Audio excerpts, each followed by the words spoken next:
So as I was saying before, Mm-hmm. like they can go live at like 5 o'clock. I even said it like whilst we were there as well, like because the screening I was in had a huge amount of kids in it too. All right. So it was like they'd opened up like four screens for various showings throughout like the morning, Mm-hmm. and there was a massive amount of people. So they'd introduced it and went, yeah, just so that you know, this doesn't come out till Friday. That you are very lucky to see this early. Yep. Please do not spoil it. And then put in, oh, for anyone in the press, the review embargo drops at 5 p.m. today, or 5 p.m. tomorrow, as of yesterday, obviously. Right. So it was interesting. So clearly, clearly the universe had a better plan for me today for some reason. Why do you say that? Because I had 3 hours worth of training courses to do this afternoon and a review to write. Oh, wow. So yeah, listening training courses for work as well. So it was like, Oh gosh. nice and easy. Oh goodness. I hate those things though. I'm so lucky I don't have to do this now. I mean, bearing in mind that in the future you'll probably have to implement Oh training my courses gosh. for your staff. I have thought of that. I have thought about that. It's also because I'm like, even though the pandemic totally threw off my plans, I'm going to be a franchisee. And so my Yeah, franchisees will have to have training videos. I'll have to do one I of will. those quizzes. I will not be putting those training slides together for you. But Pete, you have all the experience. Look, I can help you format them, but you need to have your core principles in writing so that I Oh can at least gosh. put them together. Yes. Also, might need access to PowerPoint because I don't think I've used that in 10, 15 Oh years. my gosh. Yeah. Yeah, I had my first sight of it like last week whilst dealing with something else at work, and it was like, we still use PowerPoint? Ugh. That is crazy. That is legit crazy. Yeah, all stuff. Oh my Anyway, gosh. let's have a look and see what's I'm gonna post on my personal feed as well.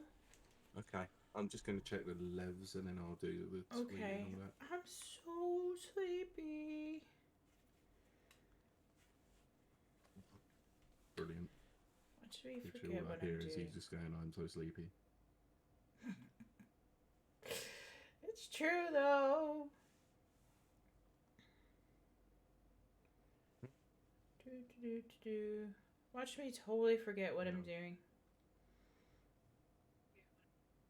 You always forget what you're doing. I do. Do I sound like I'm Yeah, I'm cool. peeking? So I just couldn't hear me coming through for some reason now. Yeah, it's fine. Oh, okay. Yeah, All cause good. okay. So over here you're registering. Yep. And you seem to be registering pretty good actually. I Yeah, always it might just worry might just been the angle of the microphone, to be honest. the angle of the dangle. I think it might be time for me to get a new microphone. I mean, your microphone's newer than mine. Yeah, but I'm not gonna say that the microphone's crap. I'm not, because that's probably not a fair assessment. But it might be too far advanced for the likes of me and my tiny little brain. Okay then, we'll send it to me and I'll gladly use it then. Oh, that's actually an idea, Pete. Yeah, because When then I it get, means this one could either come to you, or well, I can send it to young Mr. McGinn. yeah, do that because I want a shiny new one. I know you do. You don't It's you don't you don't deal with hand-me-downs, me, no. like I do. Look, I've got an older brother. I've had to deal with it for years. Pete, look, we got a wild Mike Tindo in the chat. Howdy, Mike. How is it going? And it is evening, isn't Please, it? please do not mention that message is just good morning, good afternoon, and good evening. It just reminds me of the bloody Truman Show. Yep.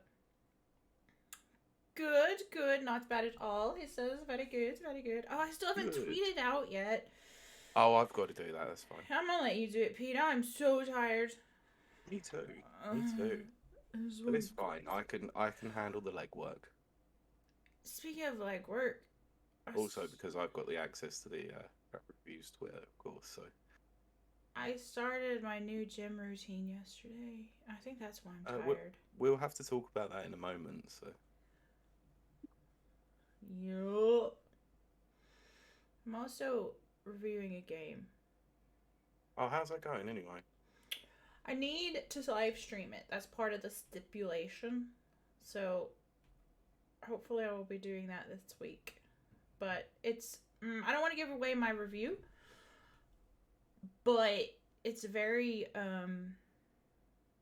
old style Zelda-y. So old school Zelda, what, sorry? That's how it feels very old school, like old school. Oh, okay. Like Game Boy Zelda era. Nice. So Yeah. very much like a Link's Awakening. Awakening. Yeah.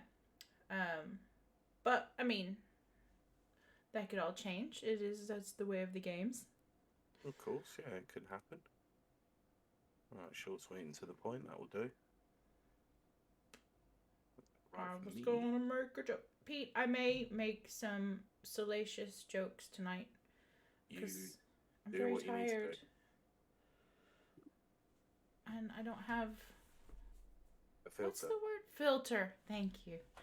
And just think I haven't been drinking. Mike, as you can see here, I'm clearly doing all the legwork. All the heavy lifting is Pete. Yeah. I even have to finish your sentences for you. Yeah. Finish my sandwiches. That's a line from a Disney movie. I'm aware. Yeah. No. Yeah. It's all good. So, right. So, what was it we were talking about? So that game that you're playing, you just said about. Yep. Yeah. What was it before that? I was thinking about my workouts. Oh, Mike. Yes, that's it. Yep. Thank you. Mike says, "So how are you both?" Pete, tell us how you. Don't tell too much though, because you have to repeat it. But tell about the awesome thing you did yesterday. Can I save that for the actual show? Oh yes, you can. So Yes. I will get to that in a moment. Mike says, Nice. That's really cool. Yeah, so I'm definitely hoping to be there, Mike. But there was a bit of unfortunate this morning where I've got to keep my eye on things a little bit more. Not going to say anything more than that. So, yeah, fun times ahead for the next week. Of, Pete, constantly checking to see whether or not I'm dying. I was gonna say Pete has to take a COVID pregnancy test. Yeah, my parents got COVID yesterday afternoon, so I now have to keep myself isolated for the next 5 days, and I'm hoping it doesn't test positive because it means I can't freaking go to WASD. I think you'll be fine. I think it will I'm be sure fine. I will be. Yeah. I'm sure I will. So, Yep. Mike, if I'm not there, then you know why. But if I am there, then you'll definitely know I'm here. I will not answer that question. Is it a COVID boy or a COVID girl? I don't know. Haven't determined the gender yet. That's all. Depends on if you cough up blue or pink. Oh. Sorry. What about grey? What about grey? I don't know. It's somewhere in between. I don't know.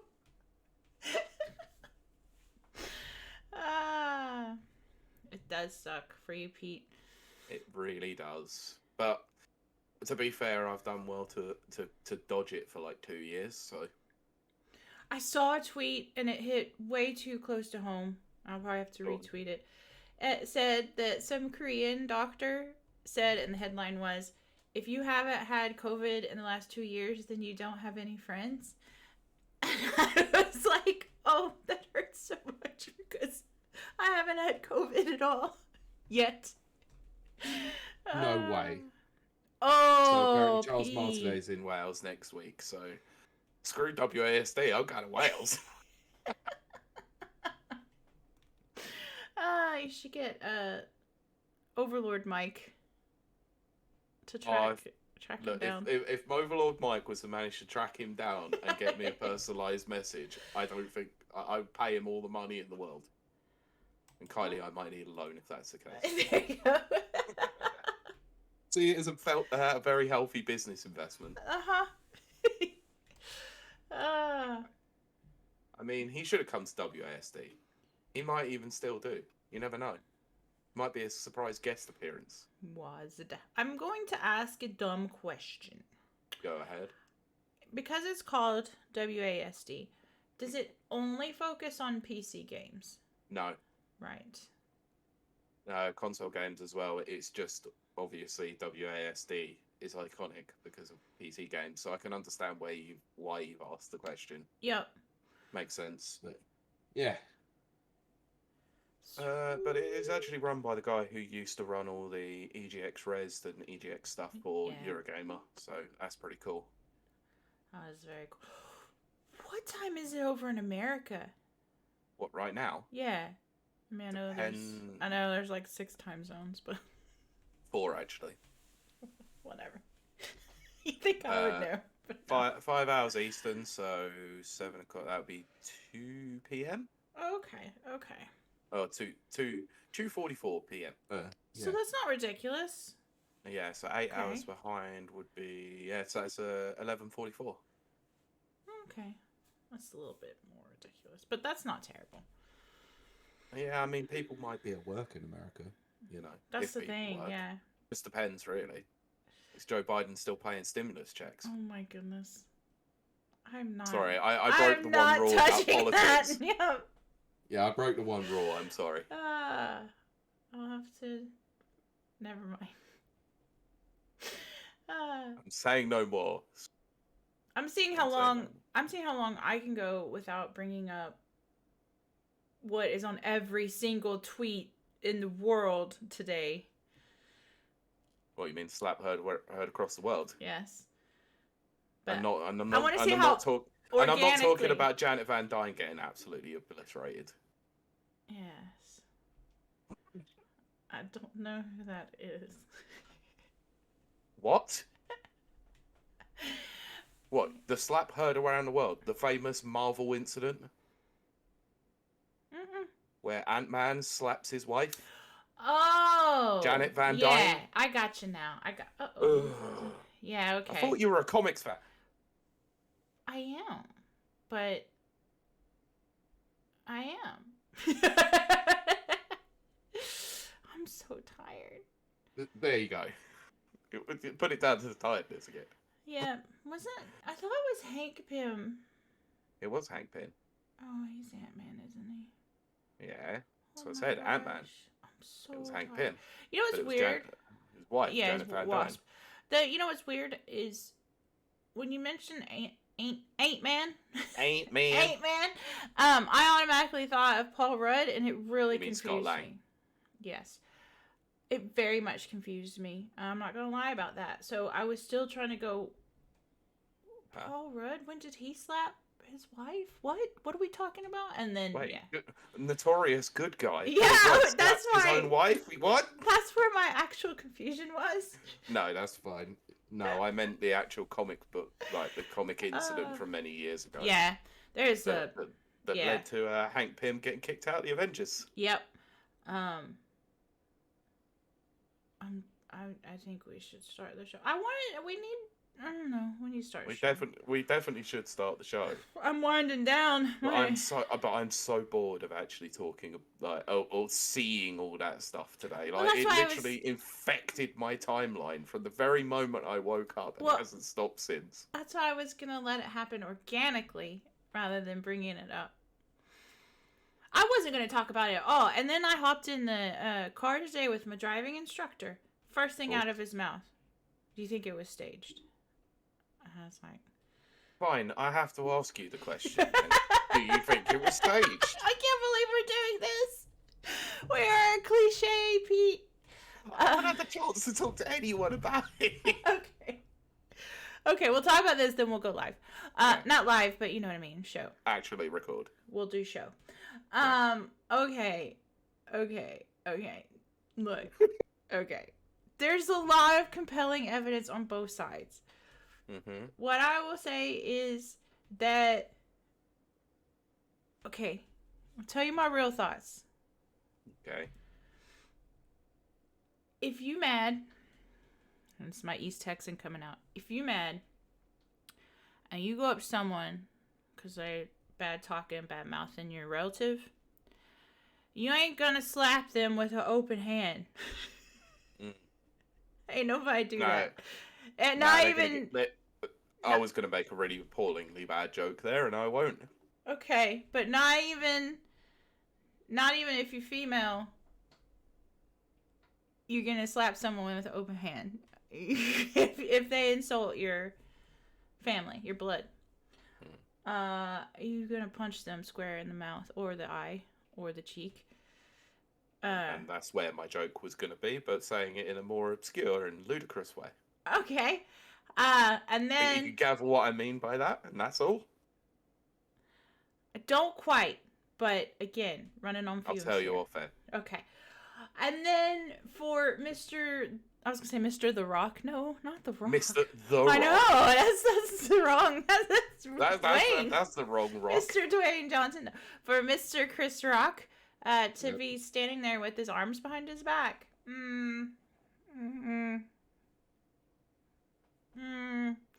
That tells me two things. Well, no, it tells me one thing. That slap was not very hard at all. Because it's a natural instinct to go like that. I know this because I'm a fighter, and that's what I want. I want people to do that so they can kick them in the stomach. Well, yeah, it's instinct. Yeah, exactly. Anytime you do anything around the nose, it's human instinct to do this. And that leaves all of this open, and that's where you do your roundhouse kick. Or front thrust kick, or attack the calves.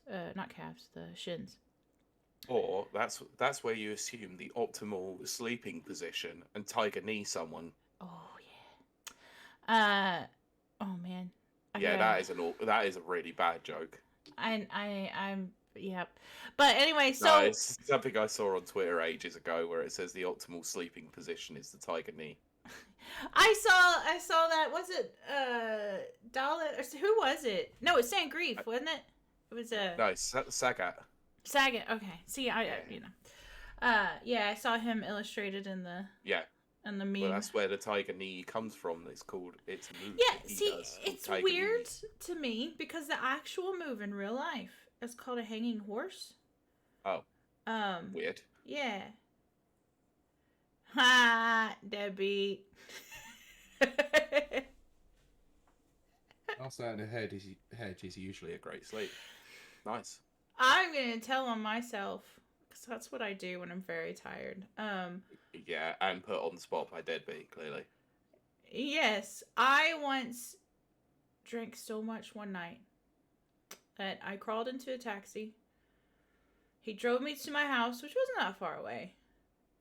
I literally rolled out of the taxi onto my front lawn. I just stayed there. I looked up at the stars and I was like, I live here now. So, was this when you were in America? Or no, it was here. Here. Oh, I couldn't drink like that in America. You've truly embraced the Irish culture. Oh, yeah. Yeah. I mean, I went my whole life not drinking in America. And then I come here and woo! Deadbeat says, I've seen people fall upstairs. I can see that. I can get that now. I knocked myself out falling over a bush. Oh. Whilst drunk. Oh, I was gonna make a bad joke, Pete, about bushes being trimmed. Nothing. I've got nothing. I don't know what you're talking about here. The power of drink, Deadbeat says. Oh, I have not gone on a good drinking binge in 2 years. Like with other people. I mean, clearly I drink here. I mean, you've had enough of them on a Sunday afternoon. I was gonna say. But it's become par for the course with you now. Yeah. It's like Sunday recording, drinking is had.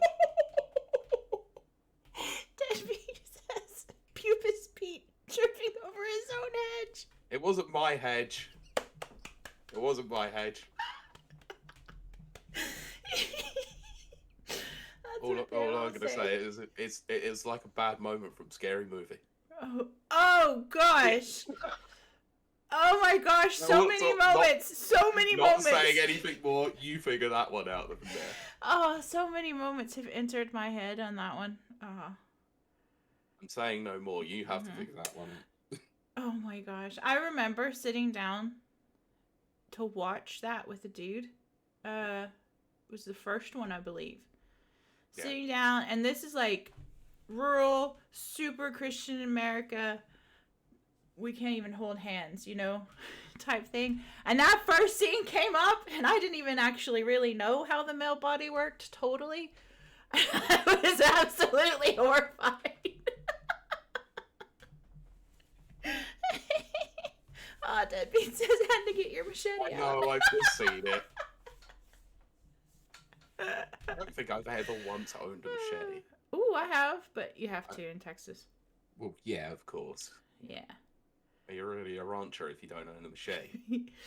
Plus, I mean, again, you will hear me, I don't advocate just killing things arbitrarily, but there are copperheads and rattlesnakes where I lived. And if a copperhead's coming for you, you gotta cut its head off. Because it's either you or the snake. I'm not. I don't want to think about that one. I also don't want to think about the amount of things that will kill you in Australia either. Oh yeah. Bueno. Bueno has Brent. arrived. I love the fact that you just know him as Bueno now. Yeah, he's now Bueno. Yay. I was worried that Brent wouldn't be able. That's why I was asking the time difference. See if Brent would make it. That's fair. On Deadbeat, poor snakes. I mean, there is a measure of guilt. There is, of course there is, but Just a small measure of guilt. just a small one. I mean, it's just one of those things. It's flying tarantula, hawk spiders, and Nightmare fuel. Yeah, just even the thought of them is enough to put me off of ever going to Australia. Thank you very much. Oh gosh. Oh dear. What are those? I think they're in Iraq. I think the crab spiders. Mm. Yeah, I'm kind of fascinated by them. You ever send me a picture of them, you're getting an immediate block. I almost tagged you in something, Pete. I almost tagged you in something on Twitter this week, and I was like, if I do that, he's going to hate me forever. Oh, I hate cazadors. Debbie says they're like cazadors from New Vegas. Oh, I hate them. They're the worst. I hate cazadors more than I hate deathclaws. Even the legendary deathclaw in the quarry. Yeah.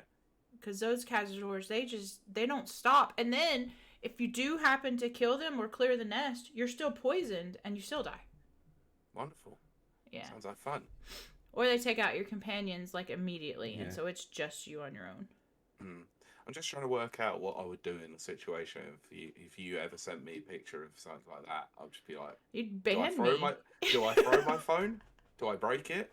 Do I burn it and say that it's the spider's phone now? or do I do All of the above and block you as well. It is so weird to me. Oh, yeah, Deadbeat says deathclaws don't flutter about.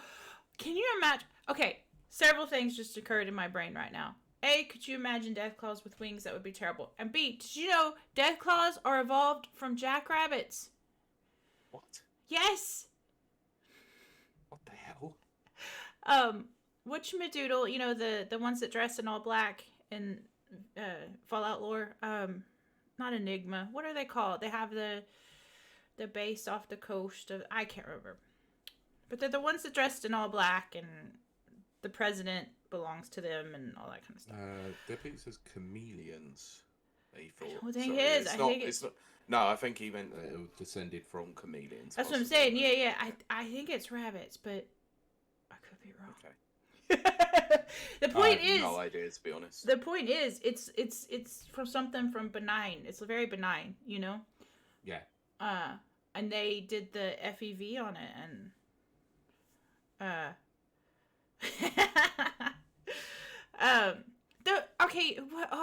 I can't get their name in my head, but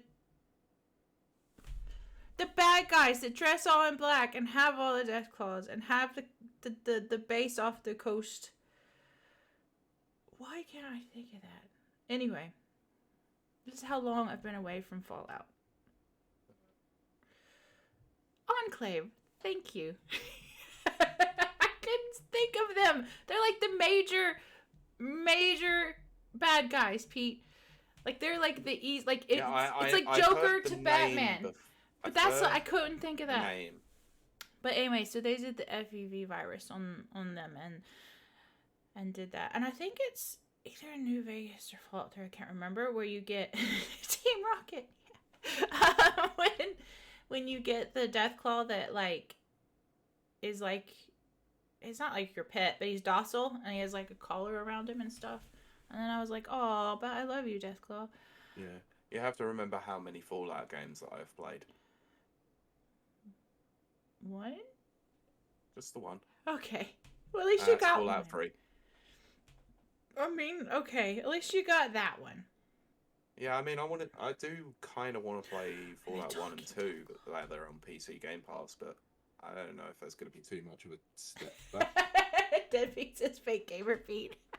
Yeah, but I have played every Street Fighter. There you go. That's true. Including all the alphas, all the EX games, the mainline games. Ugh. Oh, Played a lot of crap, you know.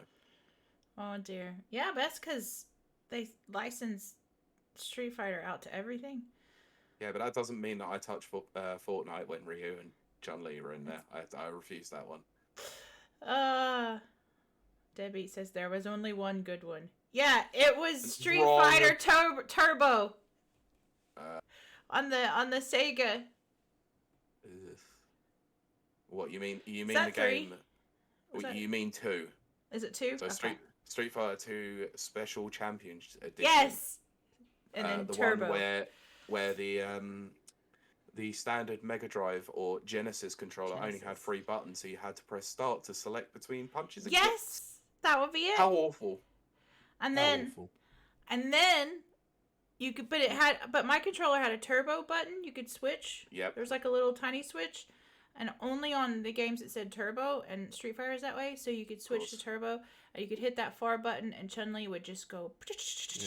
Yeah. Or Honda would go. Well, yeah. So Honda Either had the 100 hands. Mm-hmm. And they had lightning legs. You could also do it with Blanca, who had the electricity. Oh, right. Oh, yeah. Like, whatever siblings or cousins or whoever I would play with, they'd always choose Blanca, and I hate it. I was like, oh, you cheaters. And then I'd get in with Chun-Li's leg and then just do the same thing. So so on the SNES, it could have been any number of Street Fighter games. They ported a lot of them to SNES, to be fair. So it could have been Hyper Fighting, Champion Edition, Turbo, Super Turbo. So Street Fighter 2 in particular is kind of like the way GTA 5 is nowadays. Kind of. Just different iterations. I'd say kind of, but more of the fact that with GTA 5, they haven't exactly added much in terms of like next gen updates. Whereas Street Fighter 2, like some games did add like a couple of characters, a couple of stages. The vast majority of it was balance patching and speed increases more than anything. Right. Which is why it went from turbo to super to super turbo. Oh, right. Well, I think Deadbeat has found us out. Yes, it's a very slow news week and a shorter episode that's going to be this week. So. I think we're going to get the show started so we can talk about our very brief topic. Not toxic. Yeah. Oh my gosh. Just in case you... I'm just going to say this now. I didn't choose this topic. I did. So you can only guess it's going to be one of the two things. And maybe I chose it to entice a third person onto this show. Didn't work. It didn't work. Sorry. So now we have a really old dead topic. I don't care. Spartacus special. Oh my gosh. I considered that a non-news story because that rumor's been going around for months and it keeps changing every single time. And it's like, yeah, it's going to be revealed this week. No. Look, if it does get revealed this week at some point, I'll eat my words, clearly. But I don't think it is. Just my prediction. Do we have any good big games coming up before we start the show? Sorry? Is there any big games expected? There was a couple coming out soonish. Because we're still in Q1, aren't we? Officially, we hit now. Technically, just about. I think we'd hit Q2 as of April. April, right? Okay. Yeah. Okay. Everything keeps getting cancelled and delayed, so. It does, but there is a massive game coming out this coming month on April 26th. I Lego want to say. Star Wars: The Skywalker Saga. Yeah, I am looking that forward comes to out that. on the 5th of April. Oh, I mean, right, they missed the trick. They should have delayed that another month and released it on May the 4th. I mean, you're not wrong. You're not wrong. Yeah. I'll tell you what. Mm-hmm. I was going to say the big. The House of the Mike Dead. beat me to it. House of the Dead remake Right. God. looks sick. Does I it? really do hope they've got those controls sorted. I was gonna say I'm very hesitant. Yeah, that's what I mean. Like I'm. House of the Dead. I'm always hesitant with that. I'm quietly optimistic, but I'm still sort of like, oh no, Mhm. if they screw that up, then this whole game is completely screwed. Uh, Like games do not work well on new generations. Chrono Cross is getting Oh, revisited. That's coming out on the same day, I believe, as Skywalker Saga. Oh, see, that wasn't smart. Nintendo Switch Sports. That's what Pete's been looking forward to all year. I mean, that's right at the end of the month anyway, so that's right after payday, so even better. Zombie Army 4. Oh my gosh. I mean, if they had bought other consoles, but it's more of a, to see how it works on the Switch than you think. I tell you what, I want to play so bad, but I do not have time this week. Go on. As Tiny Tina's. I do. I've heard really good things about it, but you know me in Borderlands. Yeah, I know. Star Wars: The Force Unleashed, Which comes out on the greatest day that any game should come out. What? 420. 420. I love Force Unleashed. That's probably my favorite Star Wars game, without like doing an actual deep dive. Yeah. See, Deadbeat. Force Unleashed is good. That's like Pete said, I'm trying to be optimistic, but I'm so. I really want it to be good because I absolutely love the House of the Dead games, but light gun games have always been very, very difficult. Let's start the show, Pete. Okay then, shall we get going? No, the Wii version was terrible. Deadbeat. Of what? Oh, House of the Dead. Or you mean the Force Unleashed? I like the Force Unleashed on the Wii. Oh, the Wii version of the Force Unleashed wasn't as good as the other consoles. Let me think. I know. Okay, did I play it on? I think that I probably think played I the liked 360 it. version. Okay. No, I think I liked it because it's the only version I played. Fair enough.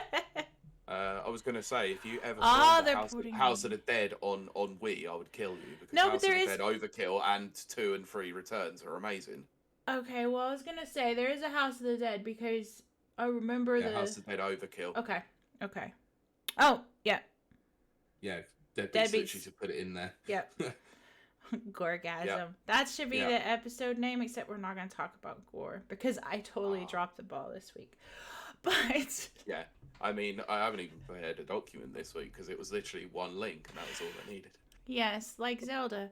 But which is a joke because there's so many links in Zelda. I was just about to change that. I was like, what? What are you talking about? Okay, Pete, I think we need to get started. I think we do. It's 8:00 in the evening on a Monday. And I know, and my not Steam used to is this just... until... My energy is just like, I still have to do a workout. Oh, Christ. I don't think I'm going to be able to. I have to skip it. Today can be rest day. Yeah. Just don't skip leg day tomorrow. Literally, it is leg day tomorrow, Pete. Literally is. That was the random pull out of nowhere. I didn't think it was going to be leg day, but hey. Yup. And I hate leg day. Because... I know you do, because it's cardio. Because it's what? Cardio. Oh, actually, no. My leg day is more weights, strength training. And I get what's called DOMS. Sets in after 48 hours. Delayed onset muscle soreness. I can't move. I can't even go to the toilet. It's like, oh. Anyway, I'm like a baby deer. Okay. You did not want that mental image, thank you. I've inserted it in your brain. Okay, count me down.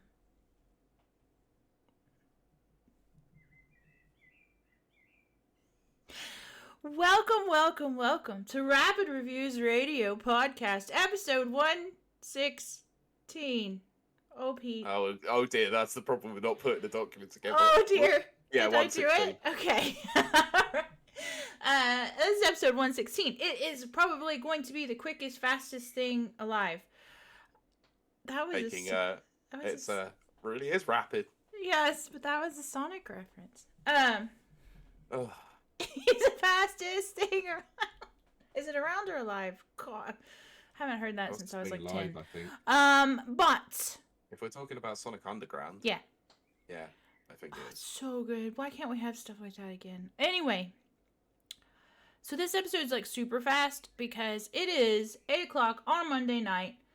Pete has worked all day. I have done whatever it is I do all day. Many different things. Far too many things.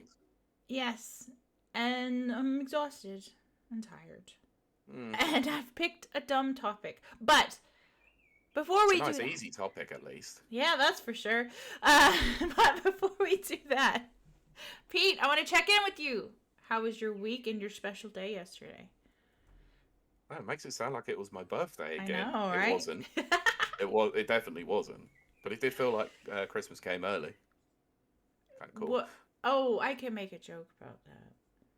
What, making it snow? No, I was thinking if you had a lady and her name was Christmas. Oh, yeah. Of course. But anyway.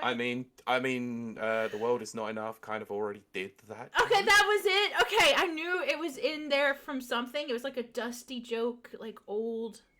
Yeah. Yeah. Okay. Yeah. In fact, the line was, "Oh, Christmas has come early." That's it. Oh Yeah. my gosh, I can't believe that was in there. Okay, Pete. Speaking of movies, Yay, segue. Yay. yeah, I managed to get to see Sonic the Hedgehog 2 yesterday, which, for those eagle-eared listeners or viewers, if you're watching this on Twitch, will know that actually it's not out until the 1st of April. So, hold on. I'm Pete. Something doesn't compute. It was an early screening, so I got the chance to review it for a film magazine that I've done some reviews for before.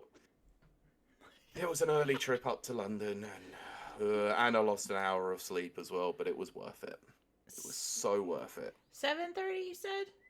7:30, I had to wake up on a Sunday morning. I didn't get to sleep until the clocks officially changed time. That waking up before 9 a.m., before 10 a.m.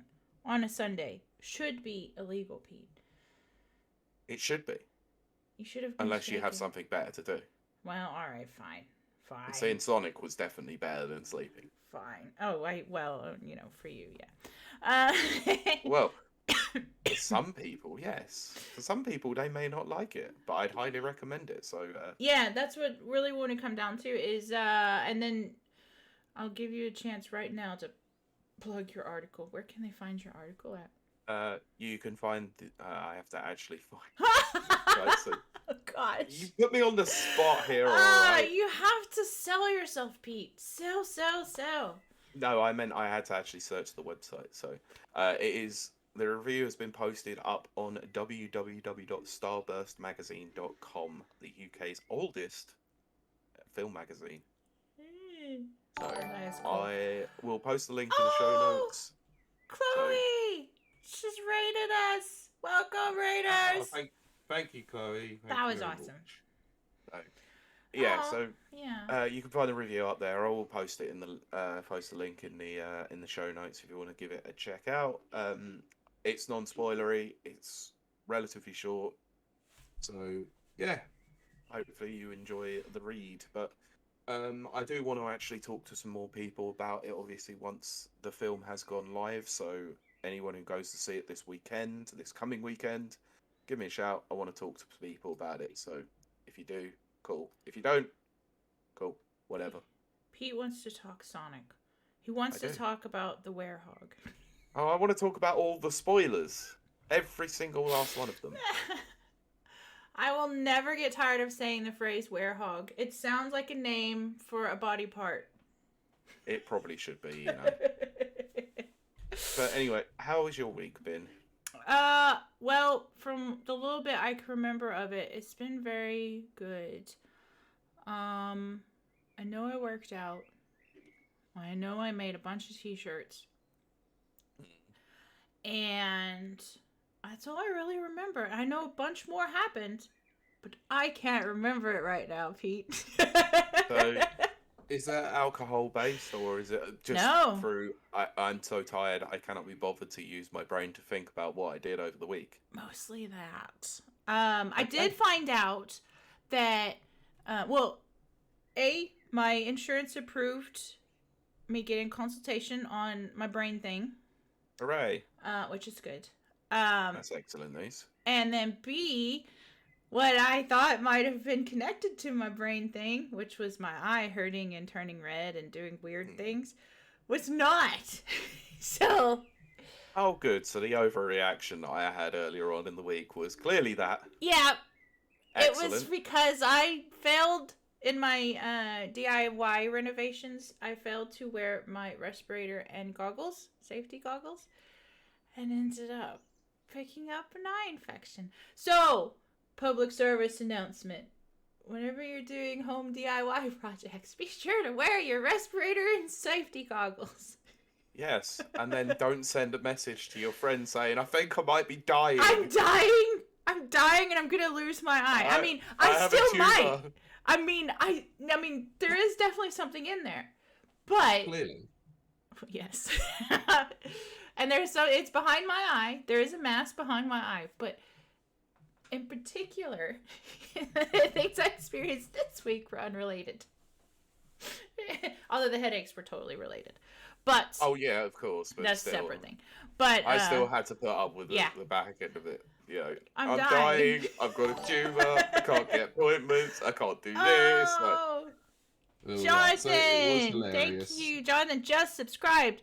11 months. Holy freaking crap! That means we are almost at 1 year of podcast. Oh my gosh! Well, 1 year of them being streamed on Twitch.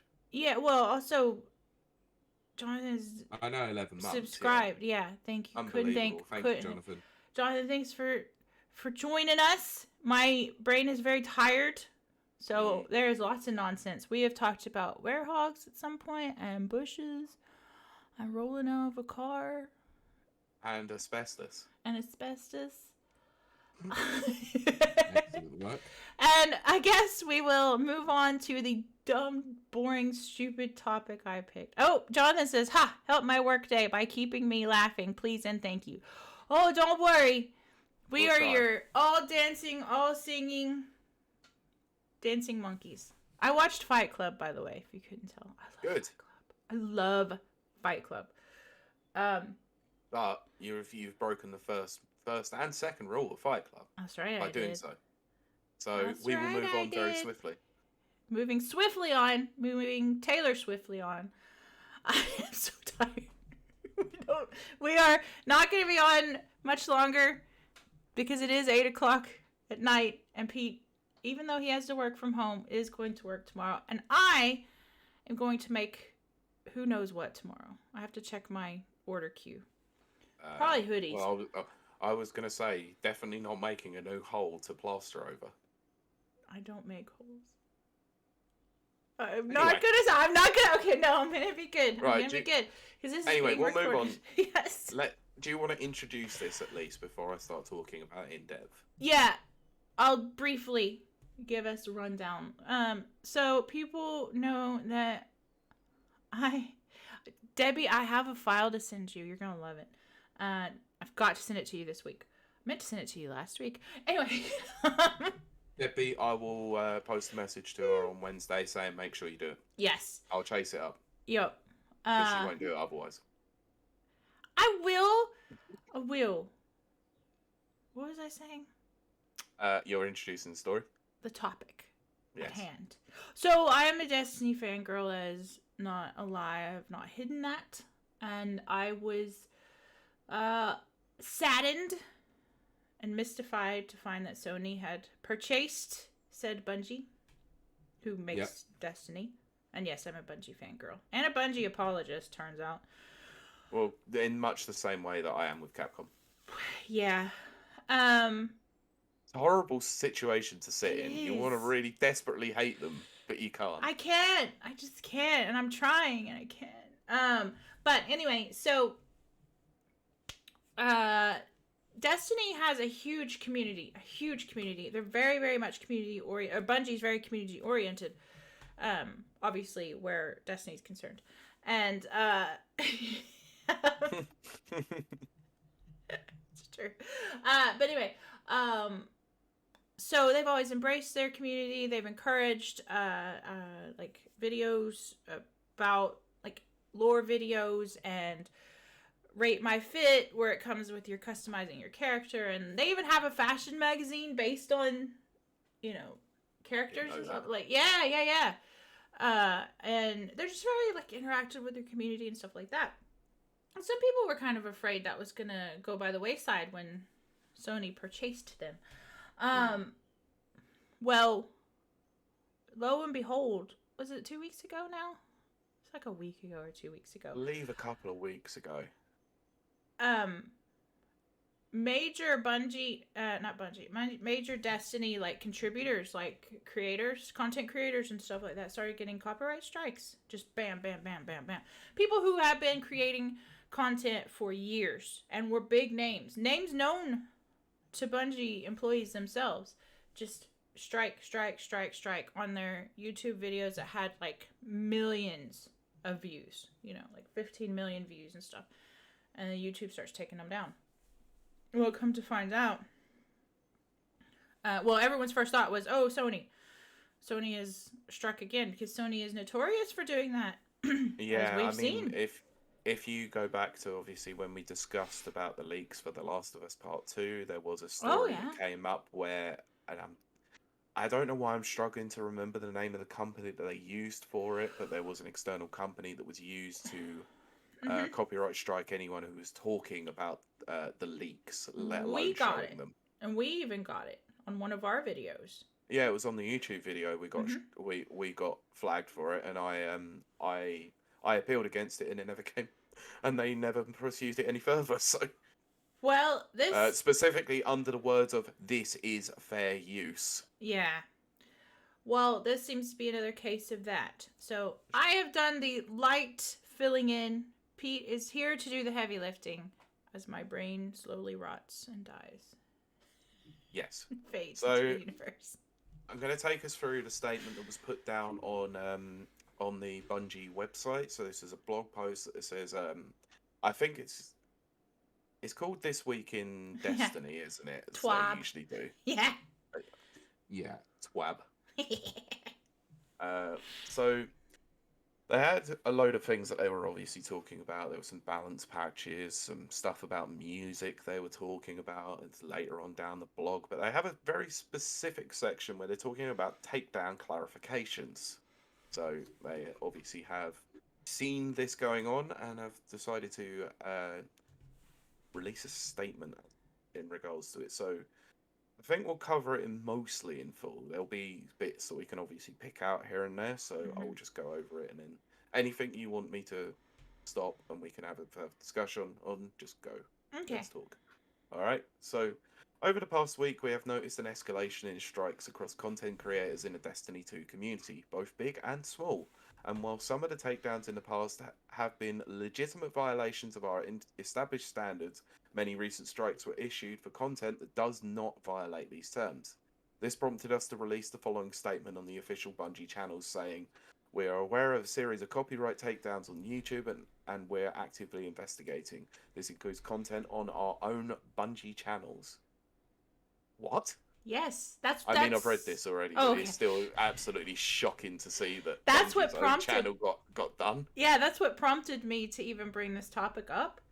I mean, to you guys was because Bungie's own content was getting struck.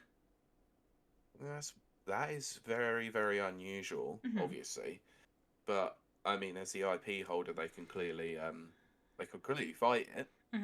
You know, they hold the intellectual property rights. So right. But do you think, and this is just a minor question, do you really think that they would have cared if their own channel hadn't been striked? See, I'm of two minds, because like on one hand, Bungie cares about their community, But on the other hand, they were very silent until their own stuff started happening. And this has been going on for a little bit of time, obviously. Like a couple days, I think, and then Bungie started getting them themselves. And the content creators that are not Bungie employees were reaching out, tagging Bungie, messaging them, and saying, "Do something." What's going on? Yeah. Yeah. Jonathan has a good point. A lot of times those content strikes are automatic at first, which is what everyone's initial thought was. Oh, somebody randomly caught up in the algorithm.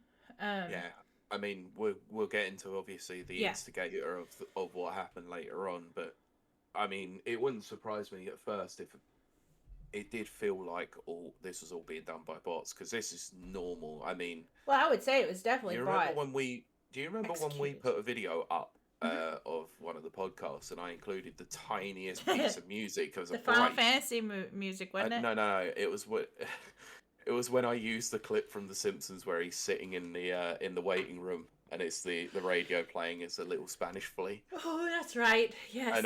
And we got copyright struck for that, even though it was 10 seconds. Yeah. It was done automatically on upload, so it does happen. But this one wasn't. So we'll get into that in a moment. Yes. Continue so further to the statement, it says these actions are not being taken at the request of Bungie and our partners. Please stand by for future updates. But it took them at least 24 hours, but closer to 48 hours to say that. Yeah, and this was finally put on YouTube videos that were being struck. Mm-hmm. So this is all a bit strange. Mm-hmm. Anyway, so the statement goes on to continue. It says, we also included a link to our intellectual property guidelines, which can be found here. There's a link to it. The most recent wave of takedowns was peculiar, and upon further investigation, we have confirmed that they included some takedown actions from fraudulent accounts created to impersonate our IP protection service. Which begs the question, who does that and why? It is done quite a lot more than you think it is. But to what purpose? What is the motivation, That's what I asked myself. It's the greenery. That's all it is. It's the money. And it's to try and screw with people.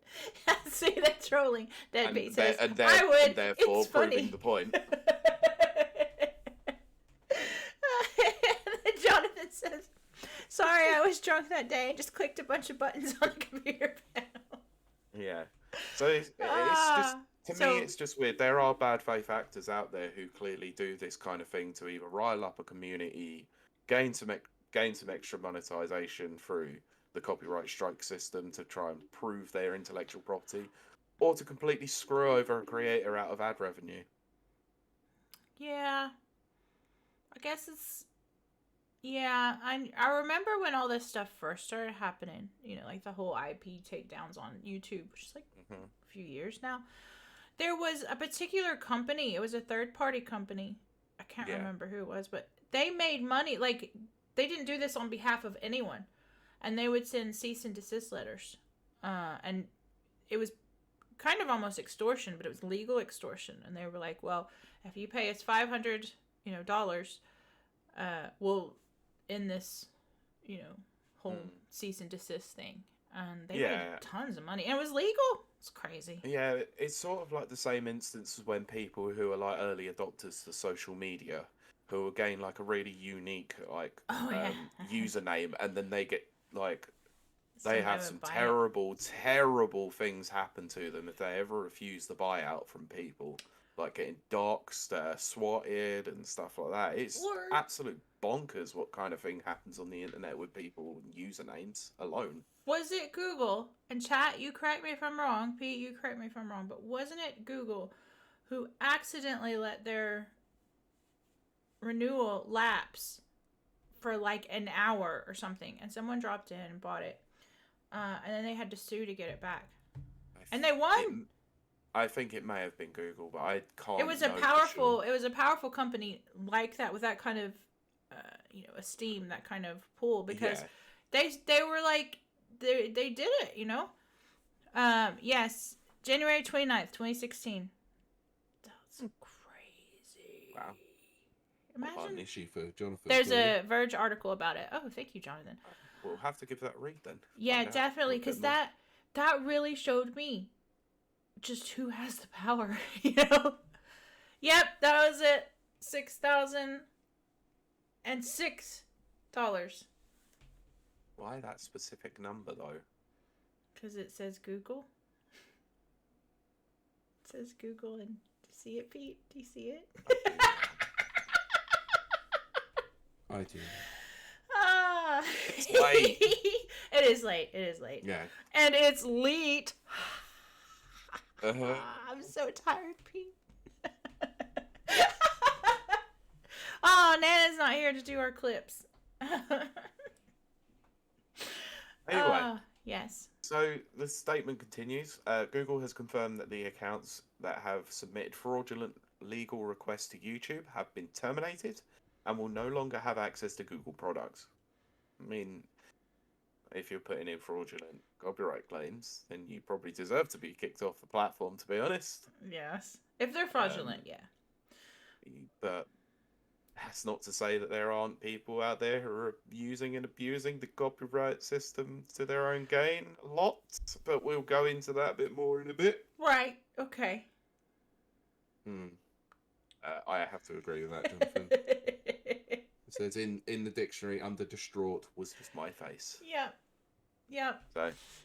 So, all fraudulent submissions from these accounts will be reversed. Some have already. The rest should come through shortly. I don't know if that has happened yet, but we'll have to wait and see and find out. Right. The main ones have been reinstated. What, the bigger creators? Yeah. What a surprise. They'll do those first because it's the biggest eyes on them. Yeah. The processing of these takedowns was an enforcement mistake by Google, and beyond rescinding the strikes and reinstating the video, they are also working on process improvements to reduce the likelihood of any similar mistakes in the future. Please be patient as we work with YouTube to correct the fraudulent DMCA notices. In the meantime, we ask that you please refrain from harassing any member of the community or any employee of CSC. Yes, that was the So CSC third party. Yeah, it's clearly a third party company that's used to submit their copyright strikes. Yep. Or their content IDs. But I mean, we wanted to clear up a few misconceptions caused by this fraud. CSC, a Bungie partner that aids in IP protection, did not go rogue or issue any unauthorized takedowns. Bungie does not use or authorize algorithmic takedowns on YouTube. All actions by CSC are reviewed and authorized by Bungie. Because these are human processes, in rare occurrences human errors occurred, in which we have quickly worked to correct the issue.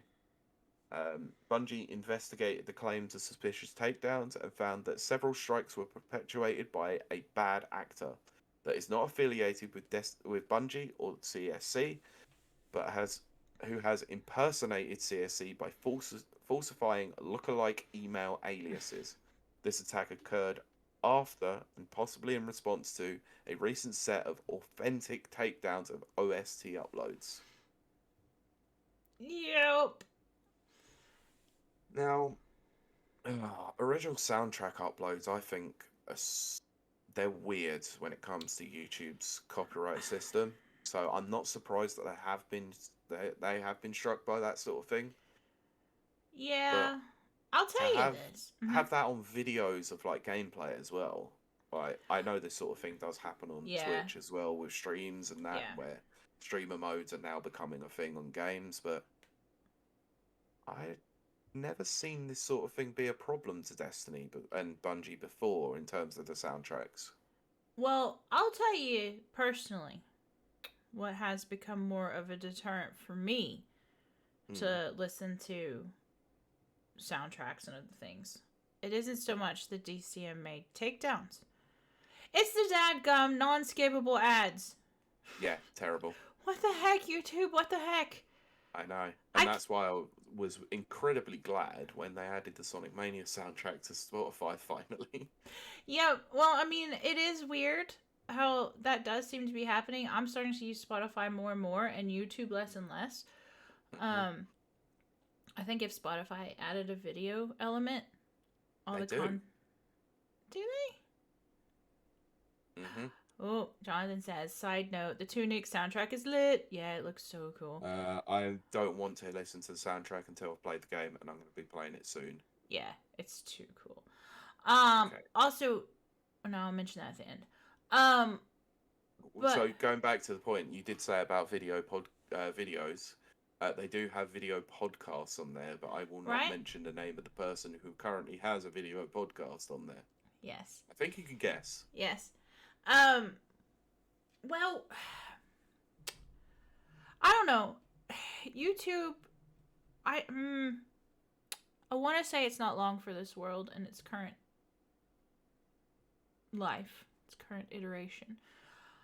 Because even, my favorite YouTuber, Call Me Kevin, watch his stream. But he keeps getting, like, his videos are age restricted. If he has, like, oh god, yeah, GTA 5 or anything on there, or he had one, I think, that said, I go to war in VR, and, it was, like, I don't remember what game it was, like Call of Duty or something, but it was in VR. It was really cool looking, actually, and they age restricted it. Well, in order to verify your age, you have to upload your credit card details. I ain't doing that for nobody. And, so in a combination of these age restrictions and these copyright strikes and all of these takedowns, I'm not 100% sure that content creators are going to be creating content on YouTube. Although, I could be wrong. But, it would be sad because YouTube is like, since 2006, I hopped on there as soon as I'd heard it. I watched that video of the guy at the zoo, which was the first video on YouTube. I'm obsessed with it. You've always been an early adopter, though. Most things. Yeah. I don't think I started hitting up YouTube until at least 2009. Right. Oh yeah. No. Because I kept one of the first things that people started uploading on YouTube was like old commercials and old family videos and old, stuff like that. And I'm really into that kind of weird retro thing. Mm-hmm. So I'd go back ever so often to see if they'd upload this random show that I remembered from my childhood or whatever. And then boom, somebody would do it. Yeah. And so that was the appeal. The Wild West when it came to content, like exactly someone's intellectual property, you just stick an episode up on YouTube. It was fair game. It was like people would record on their old-timey cell phones, like old ones, with their video cameras, and they would record stuff off the TV, which was probably played with a VCR. So it was just the poorest quality ever. I mean, look, Darkside Phil made a career out of like. off like using a phone camera for like ages to record his gameplay. So but he still doesn't make money. Oh my gosh! But see, this is the thing, and you do hear people like Jacksepticeye and Kevin and various YouTube creators say that you cannot make money on YouTube anymore. They've made it to where you can't, and Twitch is turning that way as well. They make money off of you and what you create, your content, but you don't make any money. So, I think we're in this. It used to be a place where it was like a collaborative effort. It was like YouTube gained off of you and you gained off of them. It was but they have parasitic mutual parasite. Yeah, but they have sort of gated that off to the very like top, like let's say 5% of creators in this respect. Like only that top 5% of creators are ever going to make like proper money on YouTube.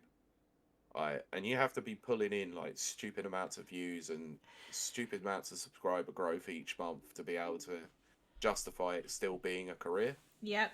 And the 1 week where you might not upload something, you're completely screwed. You're out. They're out. Oh yeah. Completely. Yep. So exactly. It's just like I don't really understand it at all. Like I don't know whatever happens to YouTube to be this bad. Yeah.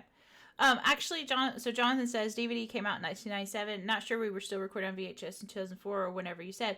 No, what people were doing were recording their old, like, they had old VHS copies of, like, old TV shows and with commercials and stuff in them. And so then they would record it using their phone off the TV. I'm a dork. I know. But I'm such a dork. Around about that time, obviously, I was adopted to DVD. I think around about 1998, so not long after DVD had come out. Mm-hmm. But one of my friends at the time actually had a VHS to DVD recorder. Oh yeah, so yeah. My mom ended had up one of spending those. a lot of time like converting old movies into Yeah. DVDs. Admittedly, he made a business out of it Ah, well, there you go. because he was waiting for DVDs, obviously movies that would not get converted to DVD, and then sell those for a stupid profit. Well, see, that's the kind of stuff. Oh, I remember. Oh my gosh, this is turning into a YouTube recollections remembrance episode. It's at least interesting. Yeah, I remember one of my most favorite things to watch in early days YouTube, and we're talking 2006, easily 2006 or 7. Was the original Mst K3 shorts, which I hadn't known they'd ever done, and then eventually it was the Mst K3 actual full length episodes. But they used to do shorts of like little, those movies from the 50s where they were like, Tommy knows how to, I don't know, ride a tricycle. Let's watch how I do this, or whatever. Things like Reefer Madness and stuff like that. Oh yeah, they definitely did Reefer Madness, but even like little shorts and little commercials. I used. This is your brain. This is your brain on drugs. Exactly. I graduated college and got married in 2004. I finished what you would call high school in 2004.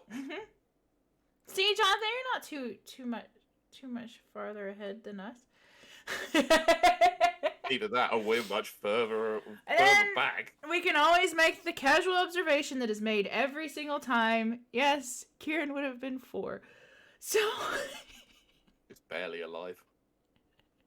But I got married 3 years after high school. That's very typical of Americans, I've noticed.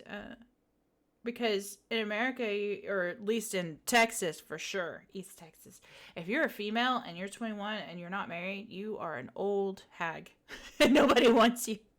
And then I come over here and it's like nobody gets married before like 33.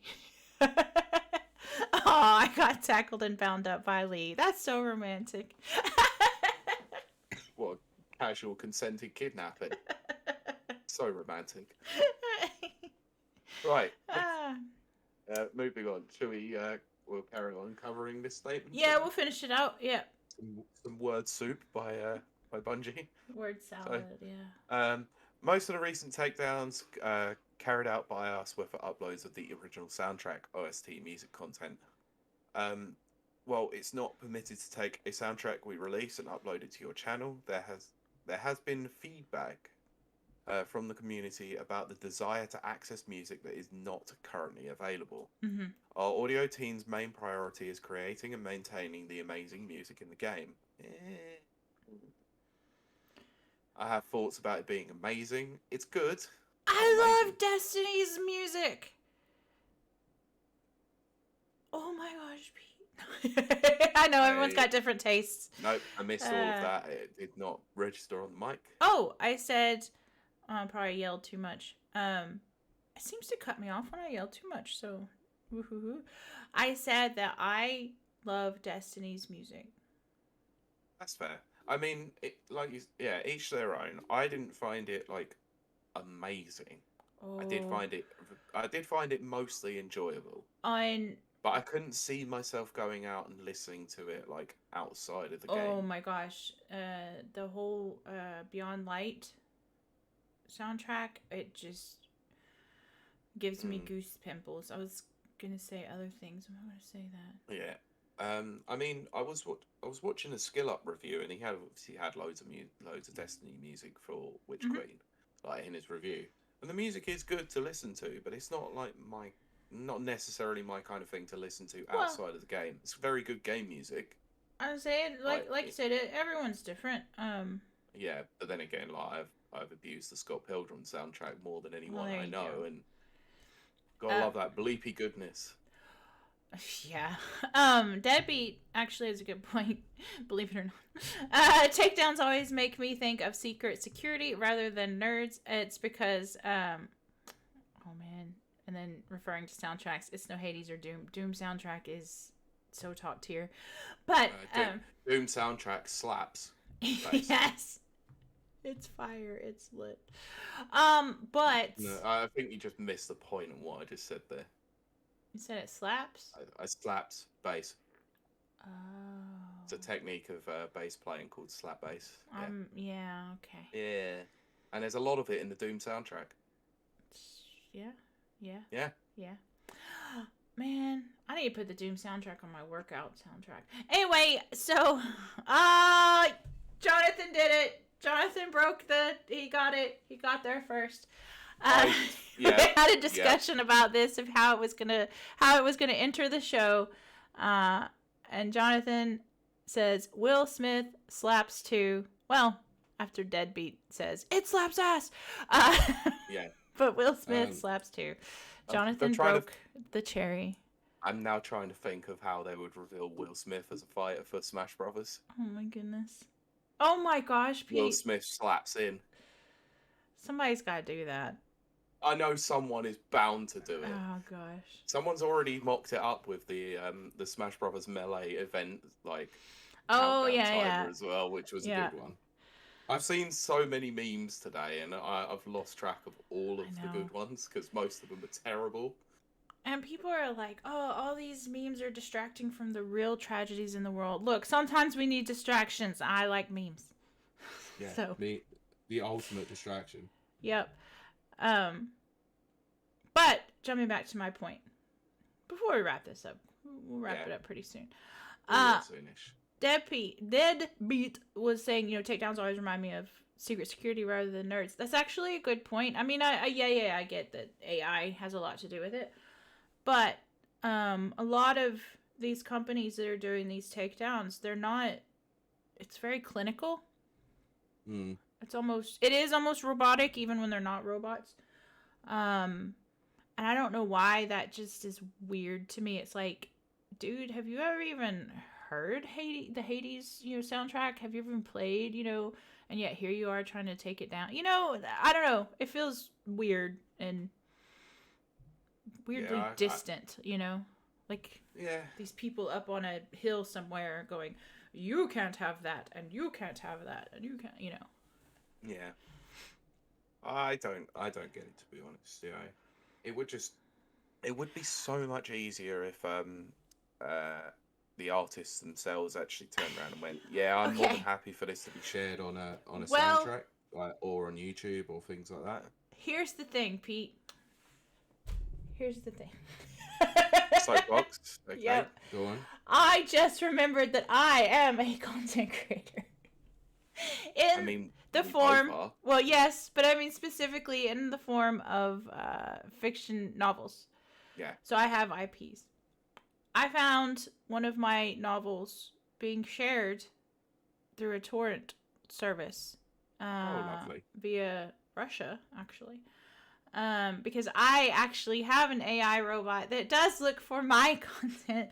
I am a hypocrite! Holy crap! I'm just now sitting here realizing it. To be fair, I have never sent a cease and desist letter. And actually, I'm kind of flattered when my books turn up on torrent sites. I'm not gonna lie about that. But... Yes, are you tracker? Yes. That could have been me. Oh my gosh. Oh, there's this whole world you don't know about, Pete. And it's good. No, I know some things. Oh my gosh.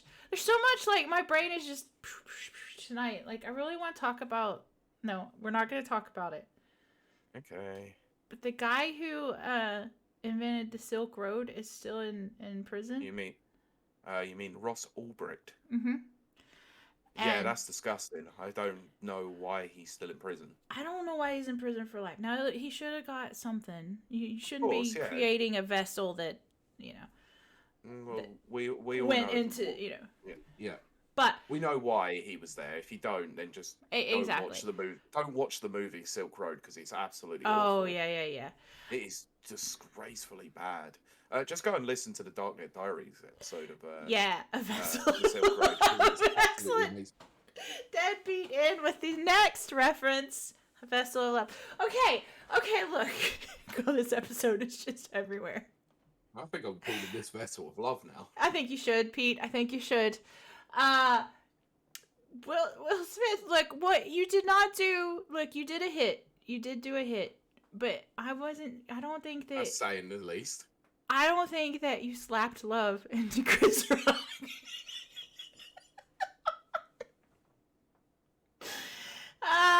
What did Five Fingers say to the face? Slap. But that's not how you show love, is by slapping love into people. Hey, unless they pay you for it and they're really into it. Some people are. I'm just saying. Oh dear. I have so much to say about that. Let me finish this statement off, and then we can talk that, and then we'll just. Then we'll start memeing on the rest of it. Okay. So, our audio team's main priority is, God's sakes, is creating and maintaining the amazing music in the game, and we won't be able to release every version of every song. But we do agree that we would like to create avenues for the community to fill these gaps and archive some of the music not currently available. Good idea. About bloody time. About time. So going forward, we will be allowing certain Destiny music tracks to be uploaded to channels for archival purposes. For those creators interested in this type of content creation, the guidelines should be below should be reviewed. It can't be an OST song that Bungie has already released or posted elsewhere publicly. The content cannot be monetized. I mean, probably understandably so as well. That is 100% understandable. The creator needs to obtain permission from Bungie by contacting the following email, licensing. I get that. You know. Yeah, of course. So this is just the final point of the statement. It says, at the end of the day, our content creator community is invaluable to us, and no, not just the big creators. Nice clarification from Bungie there. Because a lot of people were, you know. Yeah. But actions speak louder than words, and it took them a few days to get hold of them until they started getting hit themselves. So clearly they didn't think that much of their smaller content creators. They got hit like Chris Rock. I can't stop. Pete again. Oh gosh, wait till you see the comments. Anyway, I'm getting to those. But we understand that many creators have their content as a source of primary income. We do not wish to cause them harm to cause harm to those that express their passion through art. However, as with any company, there are boundaries in place to protect both the community and the property that the Destiny 2 teams have poured their souls into through the years. That's all I'm going to go with. Can't be bothered to talk the rest. Well, because it's all just legal jargon. Yeah, it's all, You know, I'm trying to sit here and think. Now, it's not a secret. I am financially stable. We'll say. I'm comfortable. I have no desire to make like more money. Like, I'm not ruthless. I've hit where I'm happy. If I make more money, great. But I don't have that ruthless hunger like I used to have. If for some reason my characters that I created were, you know, unleashed upon the world. Well, I'm thinking if people did their own, like, you know, fanfics and stuff like that, because like George R.R. Martin he hates fan fiction of his characters, so I was sure to write one. But he's also up for allowing like other people to create the end of his series. Well, yeah, good point. But my I mean, the guy is like the massive, like, and I mean massive on this one, and I truly mean it. He's a massive hypocrite. He is. Anyway, I'm trying to think of the right word here. Procrastinator. He is the biggest procrastinator definitely in the world. Absolutely.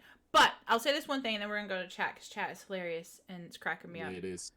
I want to reiterate, as a creator, as an artistic creative, if people took my characters and did things with them, I mean, okay, yeah, if they did the whole Rule 34 thing, I would probably get kind of like, dudes, come on.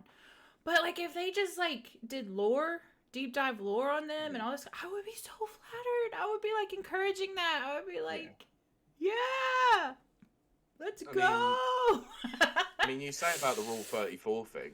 How do you think Yuji Naka feels? Oh goodness, what is Yuji Naka?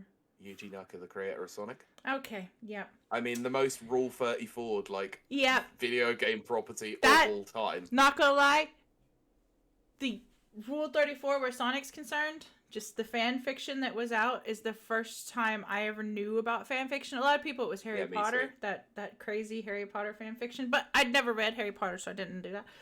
And then I heard about this. My friends were all like, "Oh, you've got to read this Sonic story." I was like, "Sonic story?" They're like, "Yeah, they call it fan fiction." I'm like, oh, "That sounds stupid." And then I read it. I was like, "Oh my gosh, this is so gross." It is. I mean, it really is stupid. I'm like, Princess Peach doesn't belong there. Deadbeat, never say that again, otherwise that is a ban.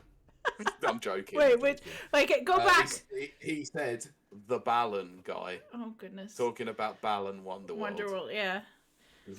Which, for whatever reason, I never wanted to call it Wonderland until people started calling it Wonderland, and now I'm like Balan Wonderland.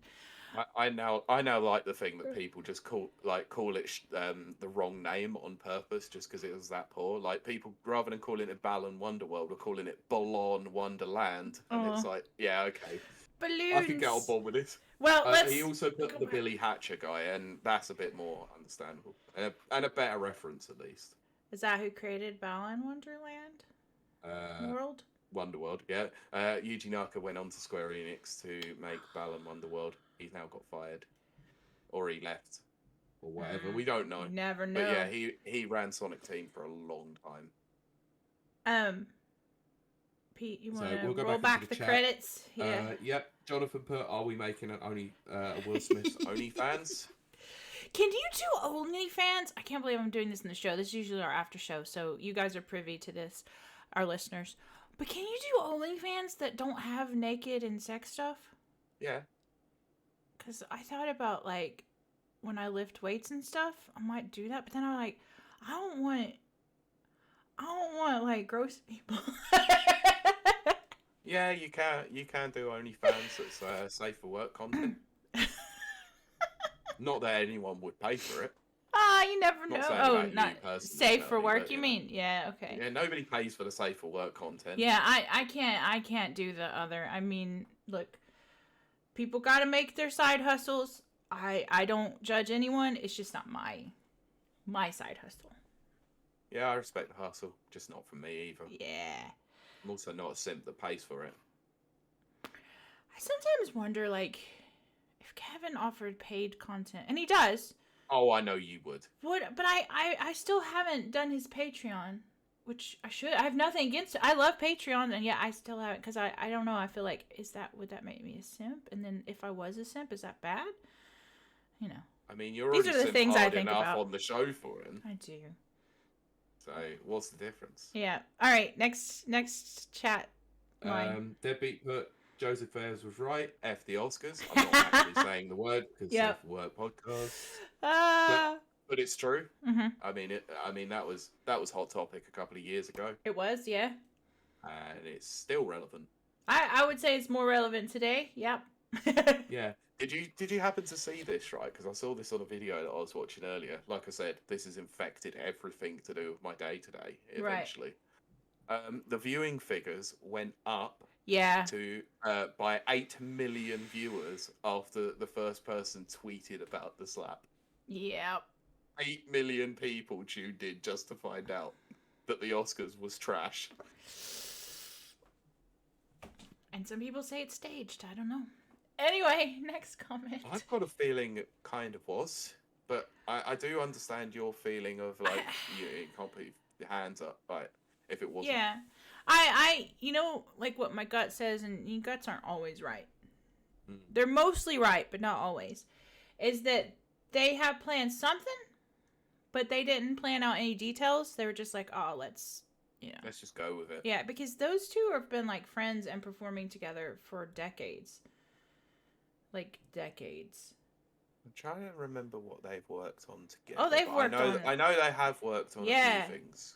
But I think even Chris Rock's even made an appearance on Fresh Prince. That's how far back, because He did. Chris Rock was Yes, he did. Chris Rock was huge. Yeah, back then. he played a brother and his sister. Yes, he did. Oh my Yes, gosh, I remember the episode now. Well, that was deep recesses there. That would probably be cancelled. Probably. But anyway, next comment. Okay. Brent put back now is helping parents Woohoo! unload a recliner and groceries. A recliner? A recliner and groceries. Did you have the groceries on the recliner? And then did you use the recliner as a catapult to just put the groceries in the cabinets? That is exactly what I would have done. I would have set it up on. I would have set it up on the street, put the groceries on there, and just shot them towards the house. Who cares about a mess?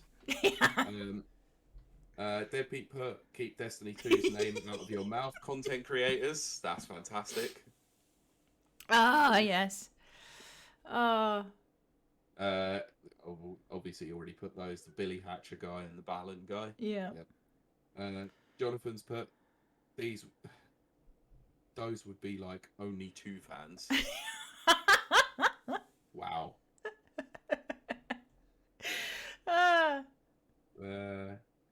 Deadbeat put if you put anything on the interwebs, you'll get perverts. That Pokemon episode haunts me still.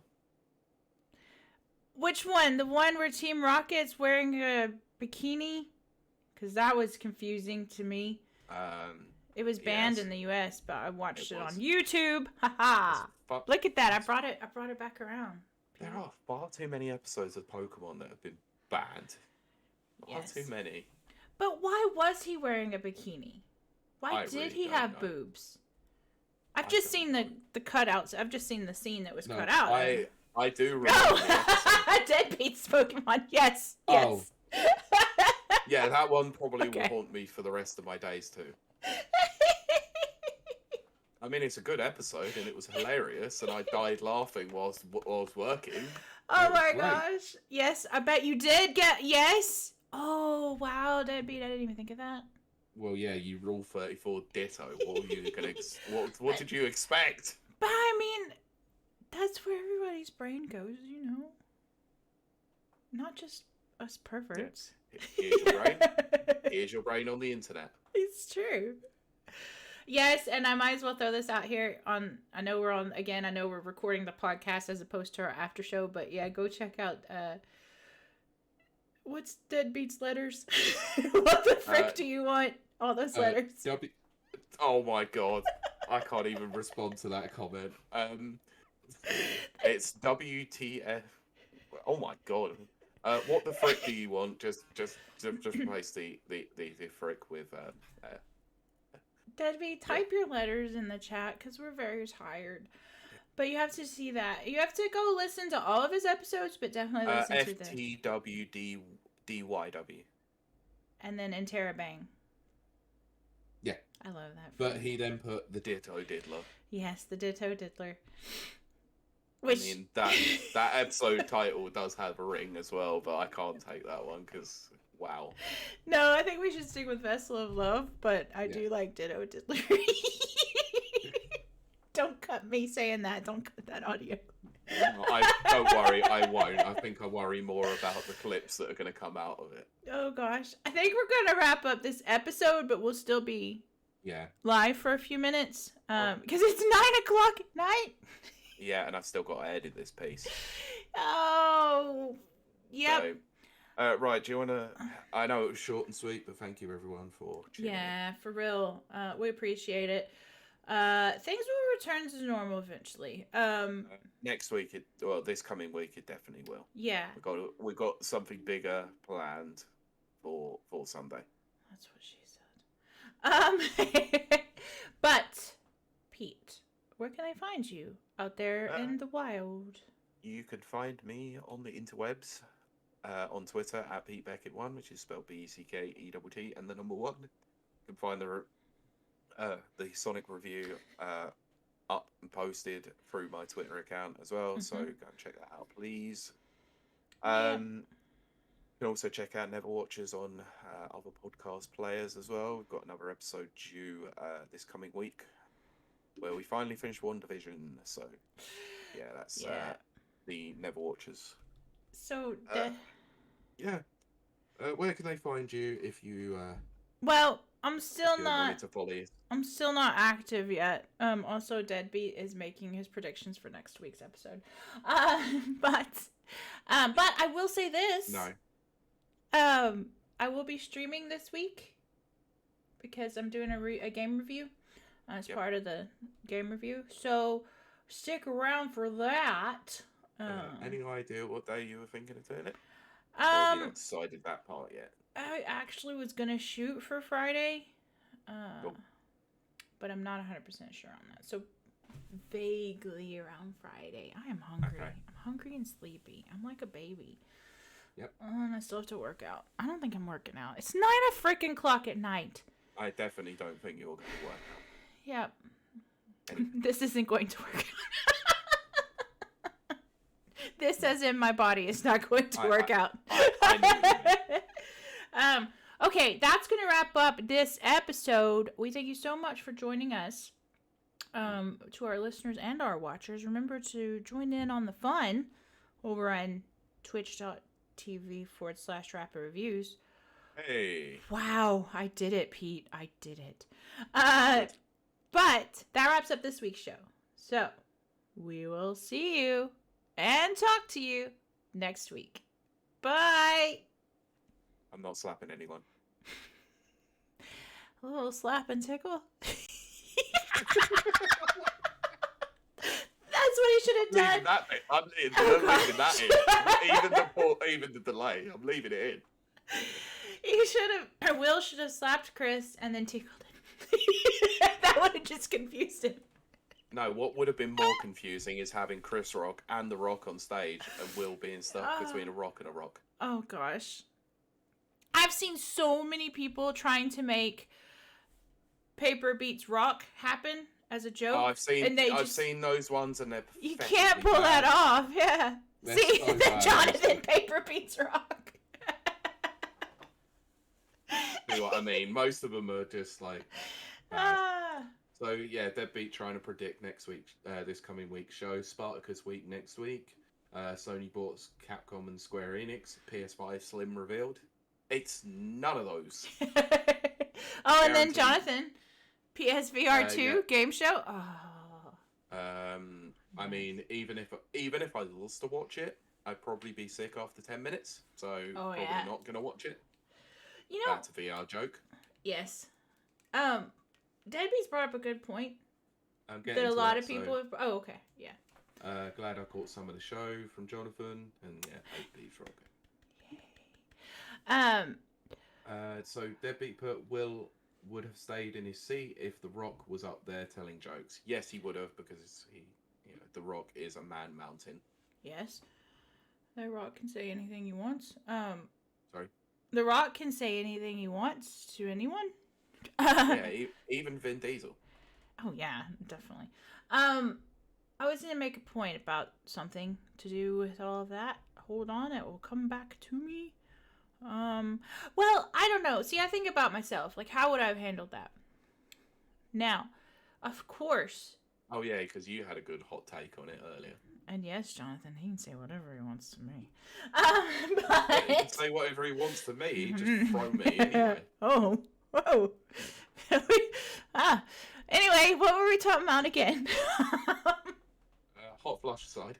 Yes. We're talking about your hot take about Oh yeah. So what would that's what I think. Like, I put myself in other people's shoes. What would I do? And I'm going to get through this thought, Jonathan. All I'm going to say is, have at you, sir. Okay, first of all, yes, I'd be angry. Of course I would.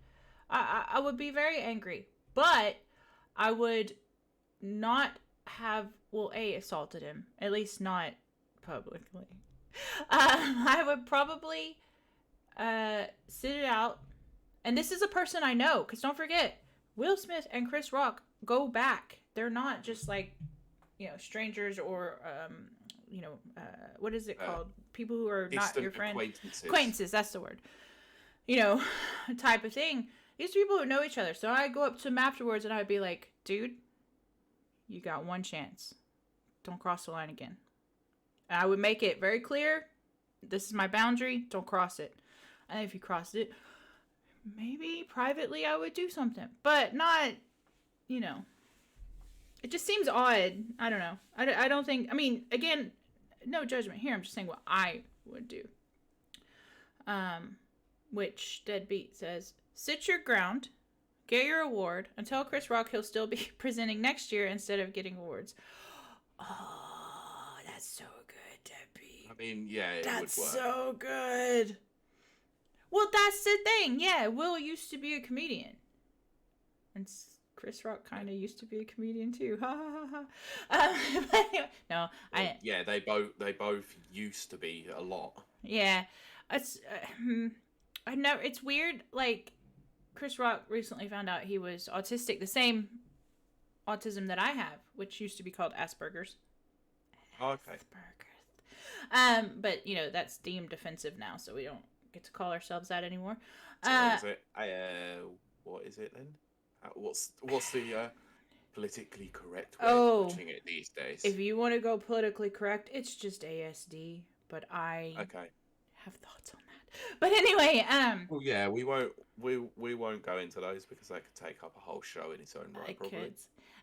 But Chris Rock's humor has never 100% been on 100% with me. Like there were some characters he did on SNL that were funny. Yep. I never really liked his movies. I tried, but you know, everybody's got different humor styles. There's nothing wrong with that. Only one of his movies I've liked, but it's not his movie. Oh right, what is it? Kevin Smith's movie. It was Dogma. Oh right, yeah. See, Dogma had so many. I think he's great in Dogma. Mm-hmm. But I also quite liked his show Everybody Hates Chris. Well, see, that's the thing. That was my other thing. That was funny. He wrote that, and it was funny. And it was based on his life, his actual life. Yeah, I know. I mean, obviously, any show that you have with Terry Crews playing his dad is just absolutely brilliant. But you know what I'm thinking? Okay, so this caused me to think. I got slapped when I was about 9 or 10. I got slapped really hard for a joke I told. It wasn't even a joke. It was just a quip because my friend, she was a little bit older. She was 12 and she was boy crazy. And she had a boyfriend. And we were walking down the road and she was like, I wonder what my boyfriend would say if I died. And I was like, he'd probably say, la la la, the wicked witch is dead. And then she slapped me across the face. I mean, that's funny. But I wasn't like I wasn't trying to hurt her or anything. It was just a joke. It's a joke. It was just a joke. And then that began my life of getting punched in the arm and slapped in the face because I couldn't stop being a smartass. And I think really that's all it was. Is Chris was being a smartass. Yes. You know? Not to say that he doesn't get consequences. But people are making him out to be like the devil. I don't know that he's a devil. I think he's just a human that made a mistake. And kind of the same thing with Will. He is just humans that made mistakes. I mean, I've got a hot take on this one. I have not told anyone yet. No, you haven't. I've been talking most of this. So, how to gauge this one properly? I don't think Will Smith should be such a pussy about it. Well, I mean, that's very interesting. Let's be honest here, right? Okay. The G.I. Jane joke that Chris Rock made is incredibly outdated anyway. I mean, it's not even a funny joke. Well, but it's not enough to get the first thing I noticed was that is super outdated. Deadbeat says, good joke, it was read off an auto cue that was written by the Academy. Well, see, I wondered that. And that's exactly the reason why it's not a very good joke. Because, I mean, it's terrible. It's not a great joke. Well, actually, it's not even culturally relevant, for Christ's sake. The movie's 20 years old, for goodness sakes. I thought it was even older. Sorry?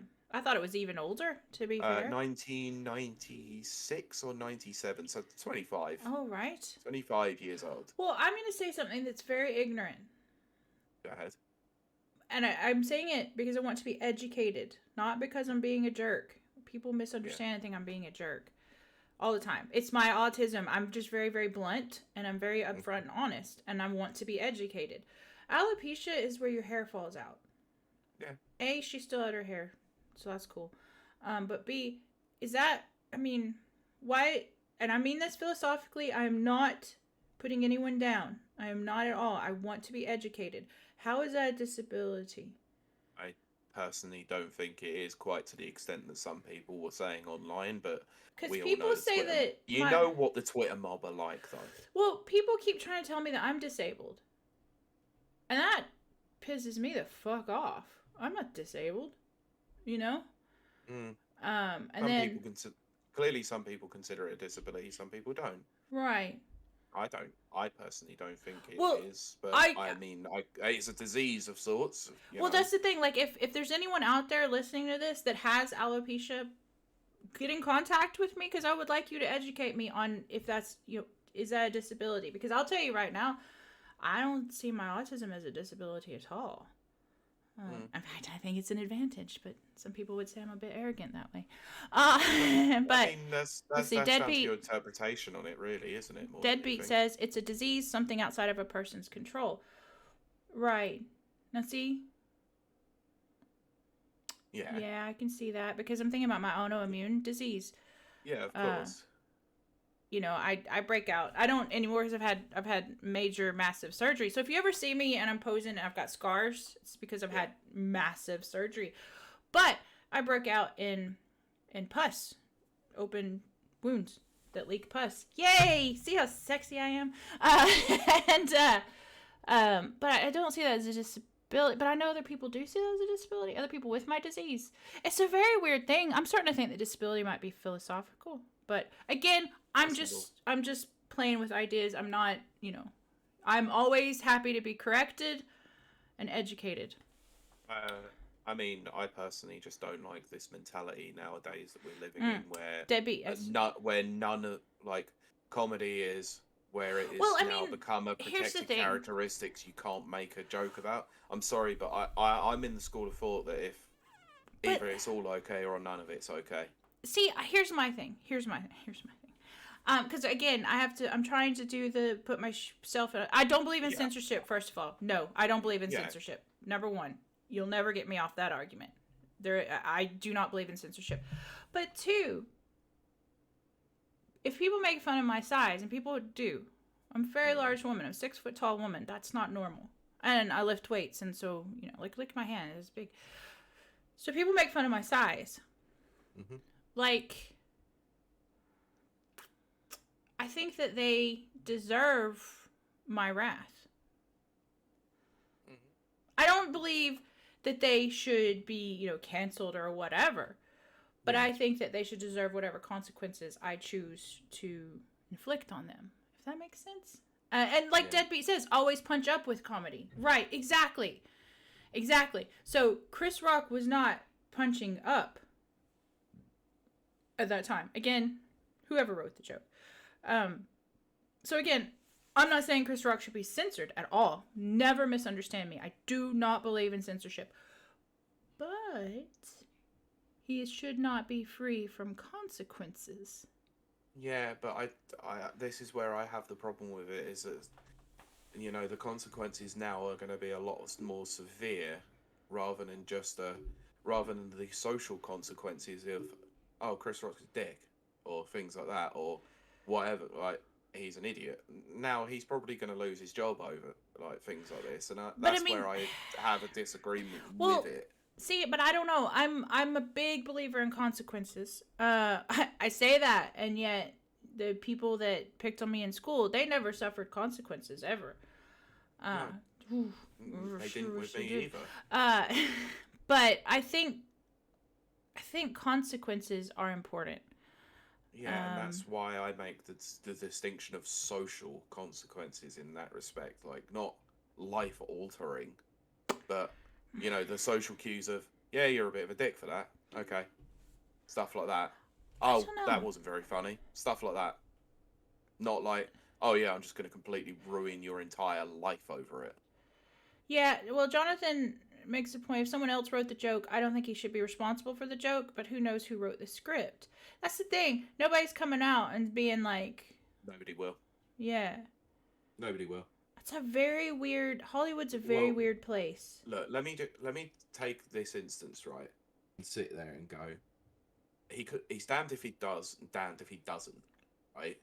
So if he comes out and says that he made the joke, then he's going to get cancelled for being horrible and all that sort of thing and making fun of someone with a disease.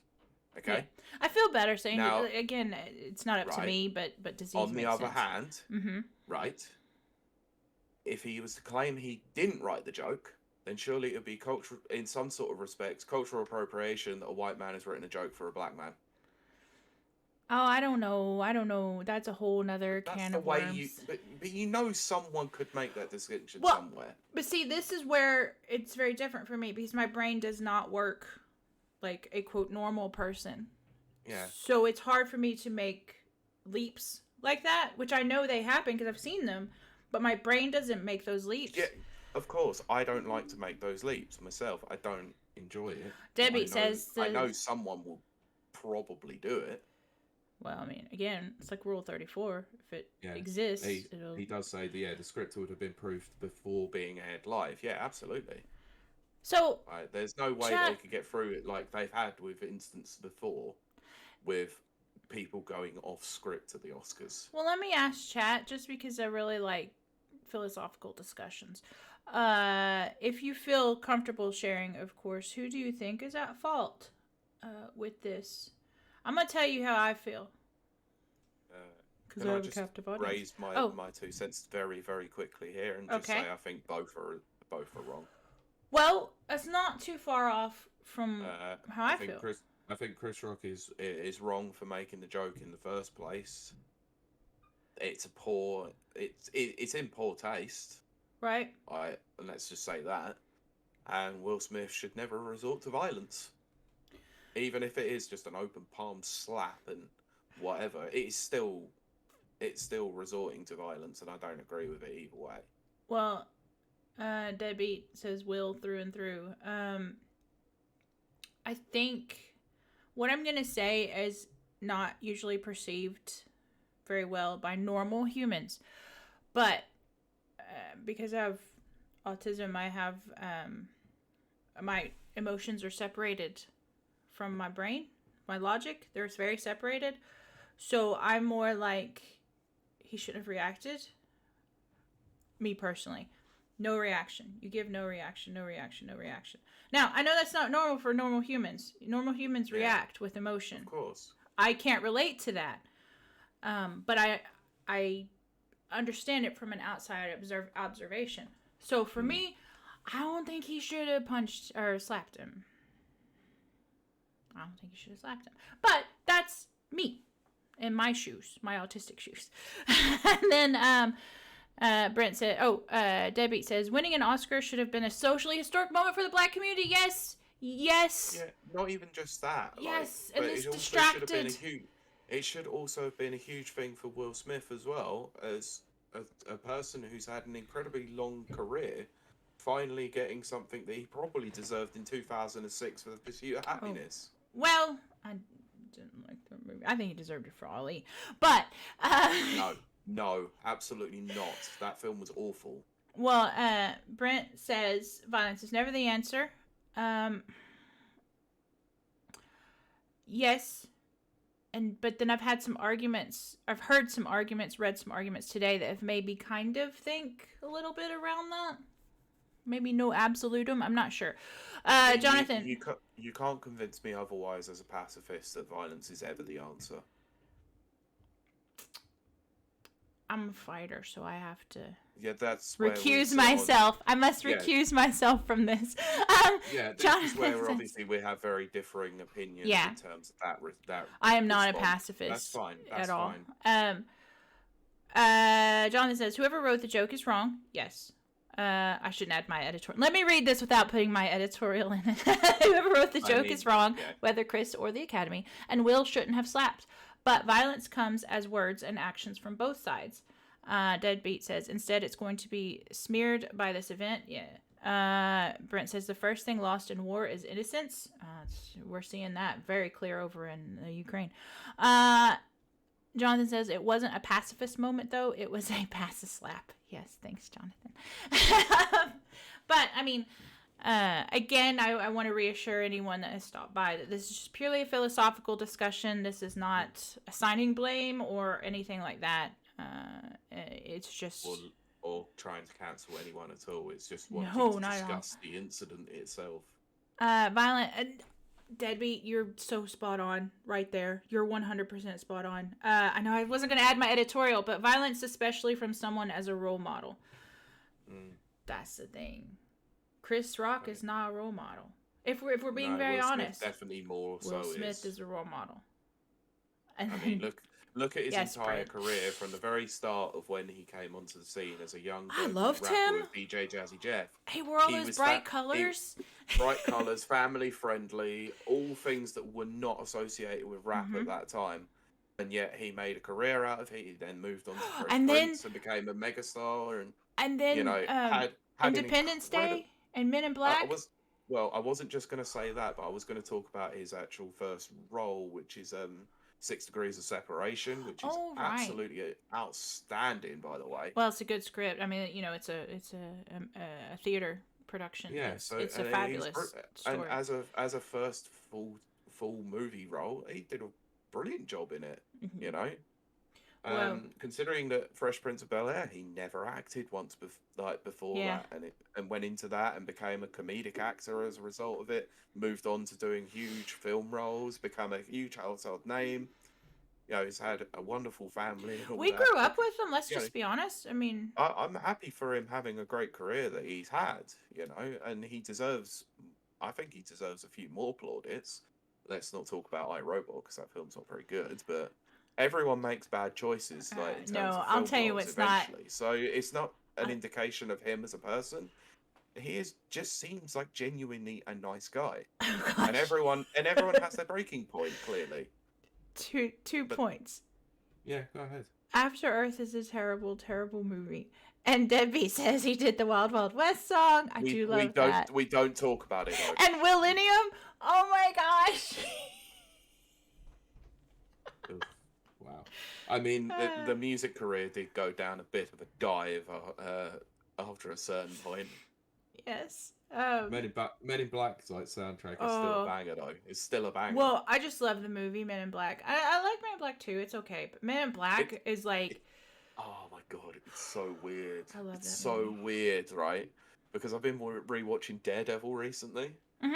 And I've just finished watching the first season, and obviously, who plays the Kingpin in that. Oh, yes. Vincent D'Onofrio. I love him. It's weird going back and seeing him in... He's weird going back and seeing him in Men in Black. In his Edgar suit. I love Vincent D'Onofrio. Yeah, he was in this movie where he played... It was a TV movie, and he's a time-traveling alien. Oh. Yep. Oh. I'm pretty sure he's autistic too. Yeah, he is absolutely superb as Wilson Fisk, by the way. Oh, he is. God. He is. Thank you, Jonathan D'Onofrio. Yes, he's also very attractive when he was. Not that he isn't attractive now, but when he was younger. Oh, because he was in Full Metal Jacket. He's the guy, the crazy guy. Well, the one who. I don't want to say. Yeah, that one. And family friendly stream and that, but he's the one that takes a shotgun to the face, I think. Yeah, and then he will always be piles, Debbie. No, I don't have them. Thank you. He will always be on Law and Order in my mind. Yeah, that was my favorite. In the U.S., Jonathan knows this very well. Law and Order is on every day, every channel, 24/7. You can find an episode. Look, every single show has done a Law and Order parody. But that too. But the one that Vincent's on, or was on, I think it was the sex crimes or something. It was so good. I loved it. I had to watch it all the time. And yes, Deadbeat, thanks for checking. Full Metal Jacket is a really good movie too, by the way. Also, has anyone in chat? What, Pete? God. Full Metal Jacket is outstanding. Yeah, it's Kubrick. But- I really like But Kubrick. my goodness, that turn, Mm-hmm. the first time I saw it, freaked me the hell Oh, out. definitely. For ages. It left But me so uncomfortable. It for was a long supposed time. to. It was, Yeah, yeah. I know why. It was horrible though. It really was. I've never I like Kubrick's movies. The only one I haven't seen is the one with Tom Cruise and Nicole Kidman. Eyes Wide Shut. Eyes Wide Shut. I've never seen that one. I've heard it's fantastic, but it requires a bit of work to actually enjoy it. I don't want to do. That's like AI. I don't know if anyone in chat has seen AI. Or Oof. Pete, if you Wow, have. okay, yeah. I saw it in cinema and I was not positive on it when I first saw it, and I haven't seen it since. But I probably should. I should go back and watch it. Debbie says Pete could suck a golf ball through a garden hose. I mean, it would help if you actually spelt your sentence correctly first time. The beef has continued. Remember last week I sent beef across the Irish Sea. That's right, Irish beef is best beef. No, I sent the English beef. Yeah, I know, the inferior product. Yes. What was it about? Oh, AI.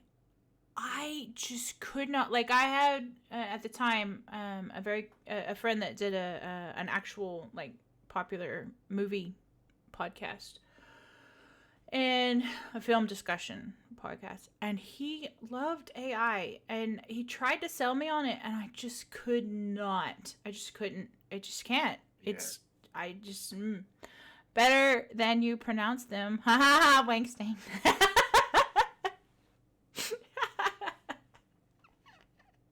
I'm English. I have a problem.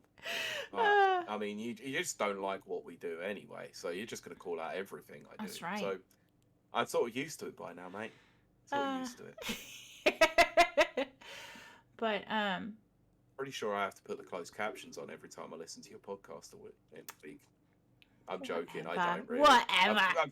I've become very used to the Irish accent now. It's so funny because I use a lot of YouTube videos to. Well, I just use YouTube videos, just full stop. But doing my DIY stuff. He says, "Apologize for the famine." I wasn't alive. I'm not apologizing for saying I wasn't directly involved in. You colonizer. I'm a colonist. I'm an American, so I was a colonist to you guys. Anyway, except I wasn't, because I'm actually Scottish and a first generation American. But what was I saying? You tell me. What were we talking about? I don't remember now. I'm very sad. I had a really good point. I probably didn't have a good point. I'm honestly just trying to find this Law and Order episode that It's not an episode. It's not an episode. It was a series, because they had Law and Order SVU, Law and Order Criminal something. Well, yeah, he was in the game Criminal Intent.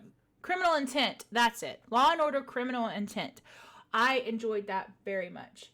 Okay. Because Law and Order is very, very formulaic across the board, which is why it's lasted so long.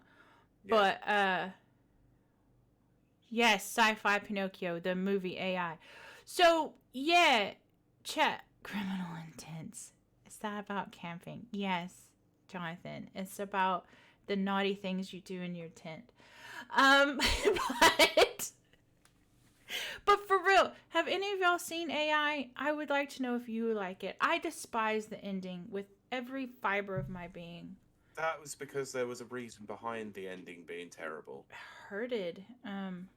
But why? Because it's unfinished? 3 different directors took a stab at it and couldn't get it right. I know that, yeah.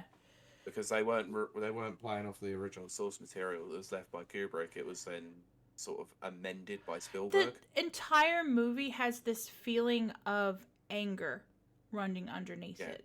And anger and abandonment, which are the two things that there's no enjoyment for me in either of those. I don't think you're ever going to enjoy a film if those are the subject matter. Debbie says, I liked it even with the problems. Yeah, this friend I was talking about, he absolutely said, but he's a Kubrick, he adores Kubrick.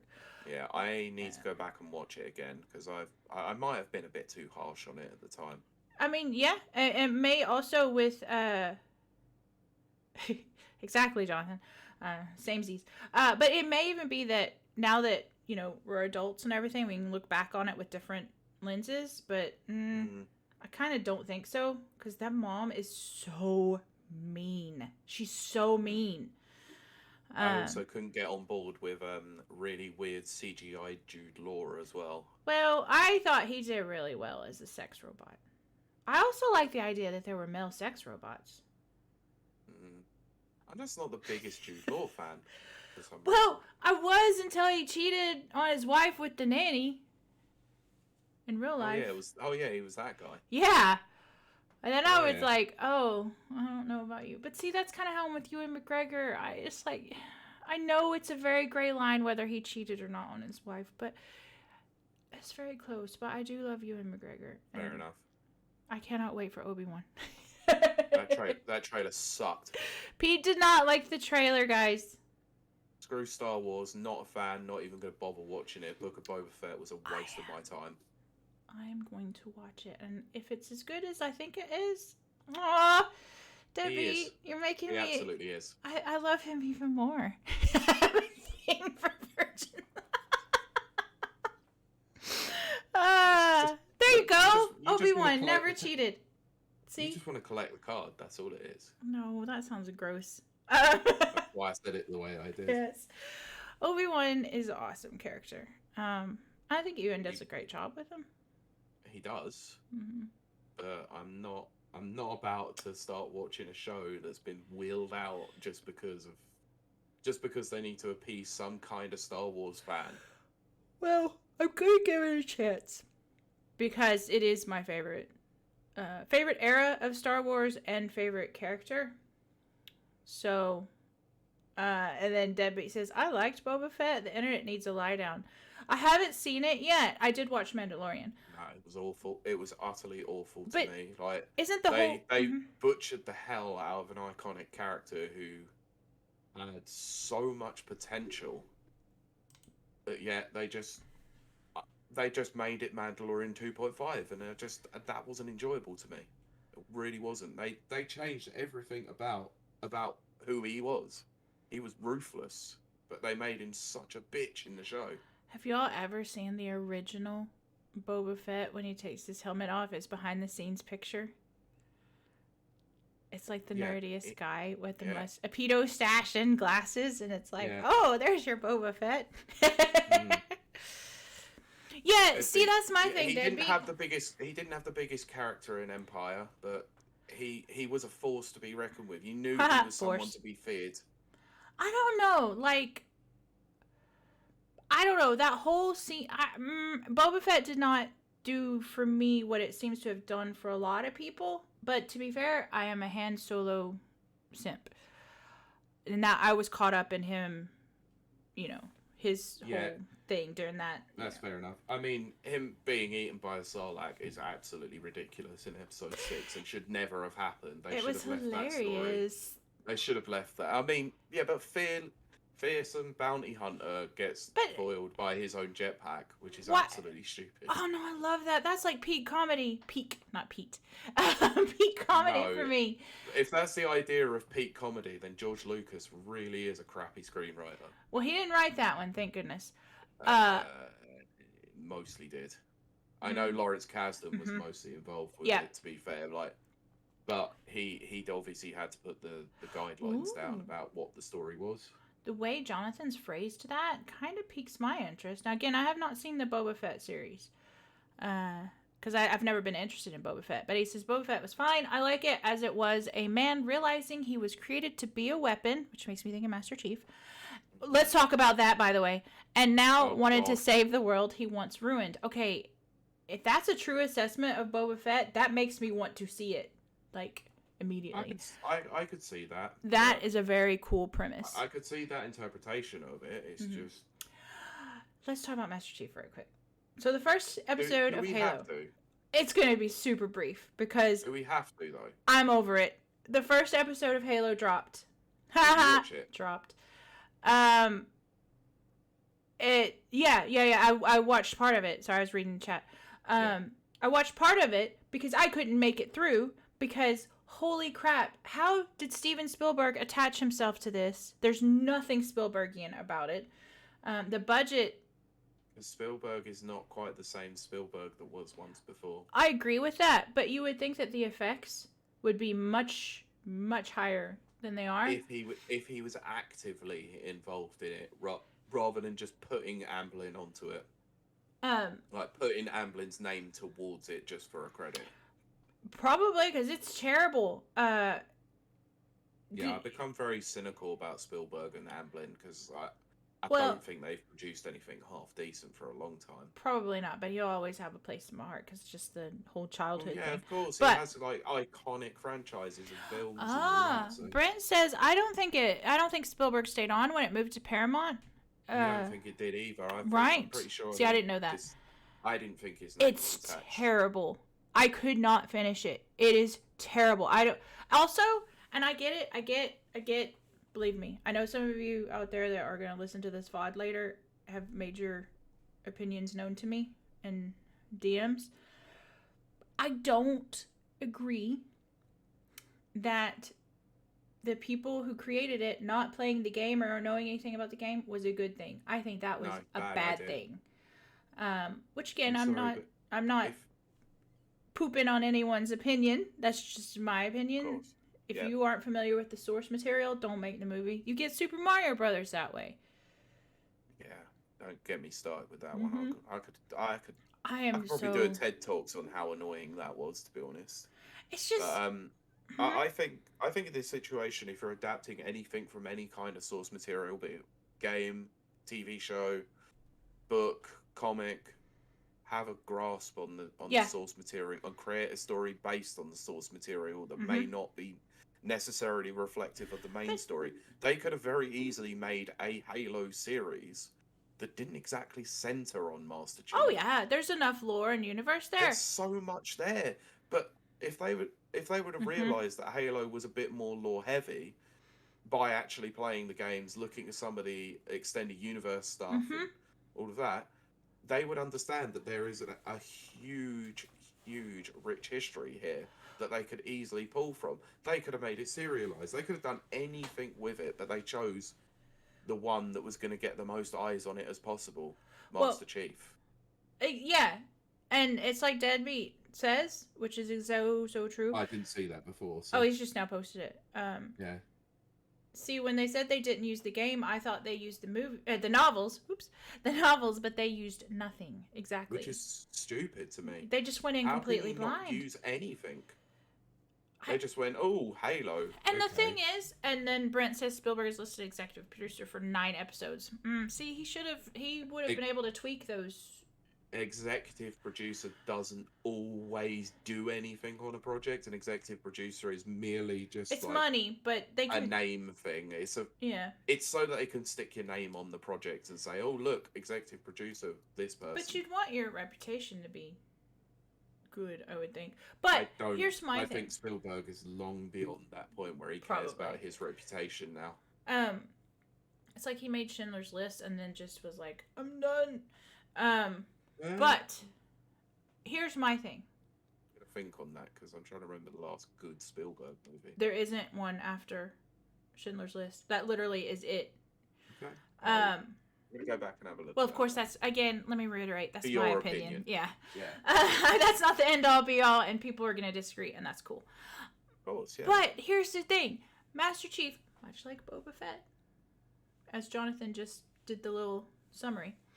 Master Chief is such a character with such a wealth of emotional storytelling behind it. He was kidnapped from his parents at the age of like 8. I was 8 or 10. Yeah. You know, and he was created and turned into a weapon.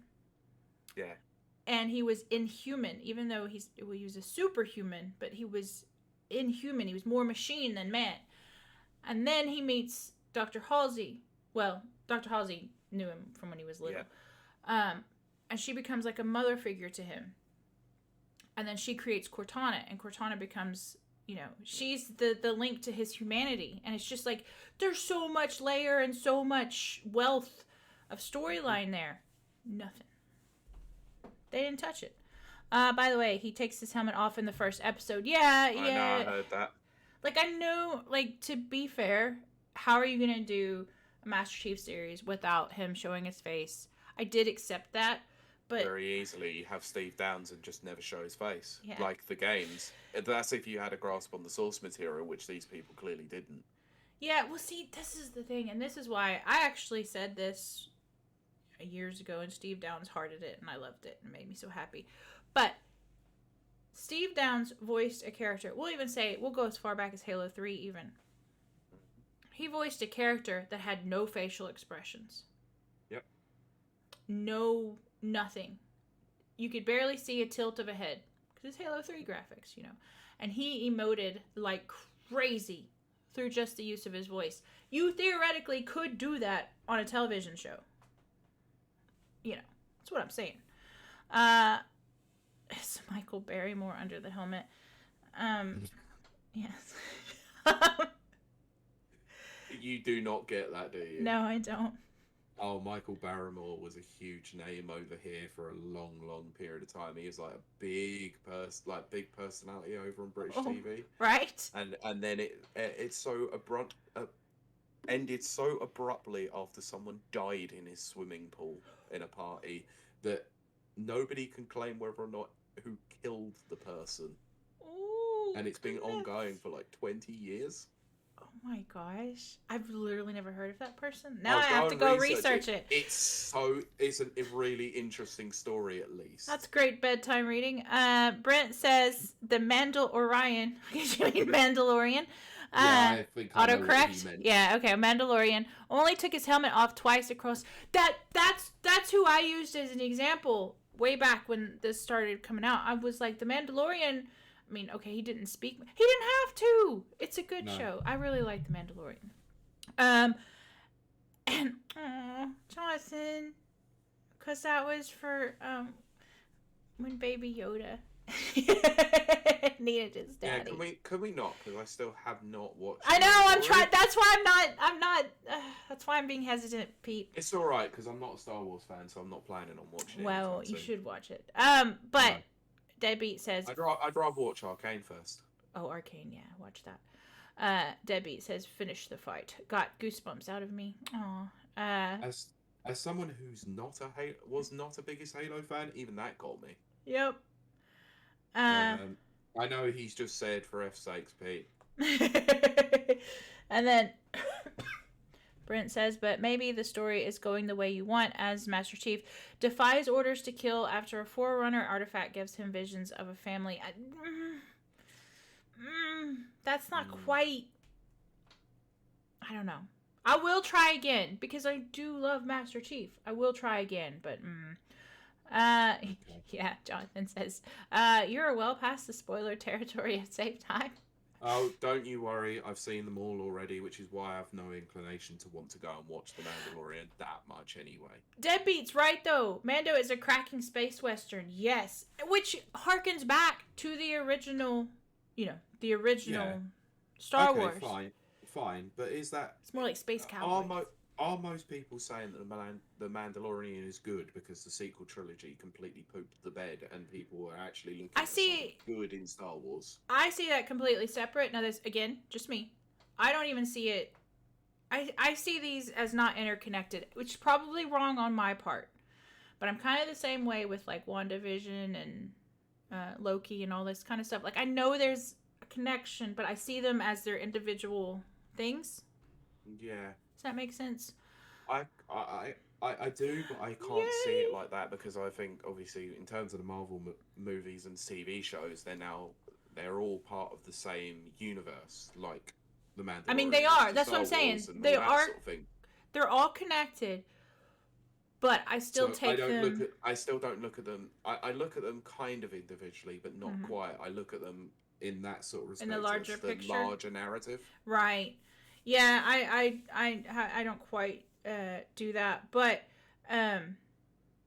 Jonathan says the Batman though was amazing. Yes, I love the Batman. I love the Batman. No, I can't say that I didn't love the Batman because I really, really, really enjoyed it. but I'm still like we said last Mhm. week. I'm still caught in two minds about whether or not it was that last act was rushed or whether or not it should have even been there in the first place. I do not know. Jonathan got to see it on IMAX. But I saw Sonic in IMAX yesterday. It was amazing. It was my first actual IMAX screening, which was quite really, interesting. After all right, these years, I've right. never seen an IMAX movie. See, they're all over Texas, so I saw them all the time. And then, Yeah. but I don't think I've seen an IMAX movie since I've been here.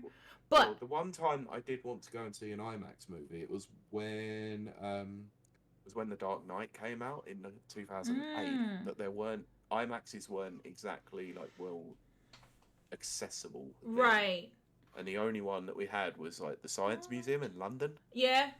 And I really wanted to go to it, but I went to see Dark Knight the night of release. There was no way I was getting to London after work to watch that. Right. IMAX is back in Belfast. See, they tore up my theater that I went to all the time, which is on Dublin Road, and they just tore it down, just ripped it apart. Thanks. Disappointing. They're building student housing, which is just all of what Belfast is. It's just student housing now. But that's boring. But Deadbeat says, "Oh yeah, Mando is better than the sequel trilogy." So there you go, Pete. Feels like it lives in the world of the original trilogy. That, yes, 100%. Yeah, I agree. I'll get to it eventually. Maybe when the third season's done, I'll watch them all in one big go. Yep, Deadbeat. That is the exact one. Do I really have to sit through 2 seasons of The Mandalorian with an incredibly piss poor actress? Well, the story is greater than its parts. How's that? Yes, but she's an awful actress, and I do not want to watch it because of that. Like, how annoying she is.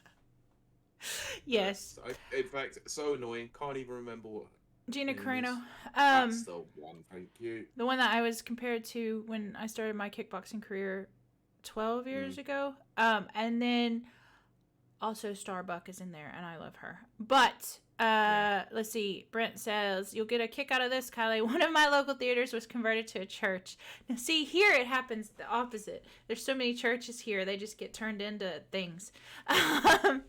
Jonathan was barely in Deadpool, and that peed me off enough. And, that's saying something because she was the worst part of Deadpool. Pete hates Deadpool. Let's go on the record for that. I can't stand Deadpool.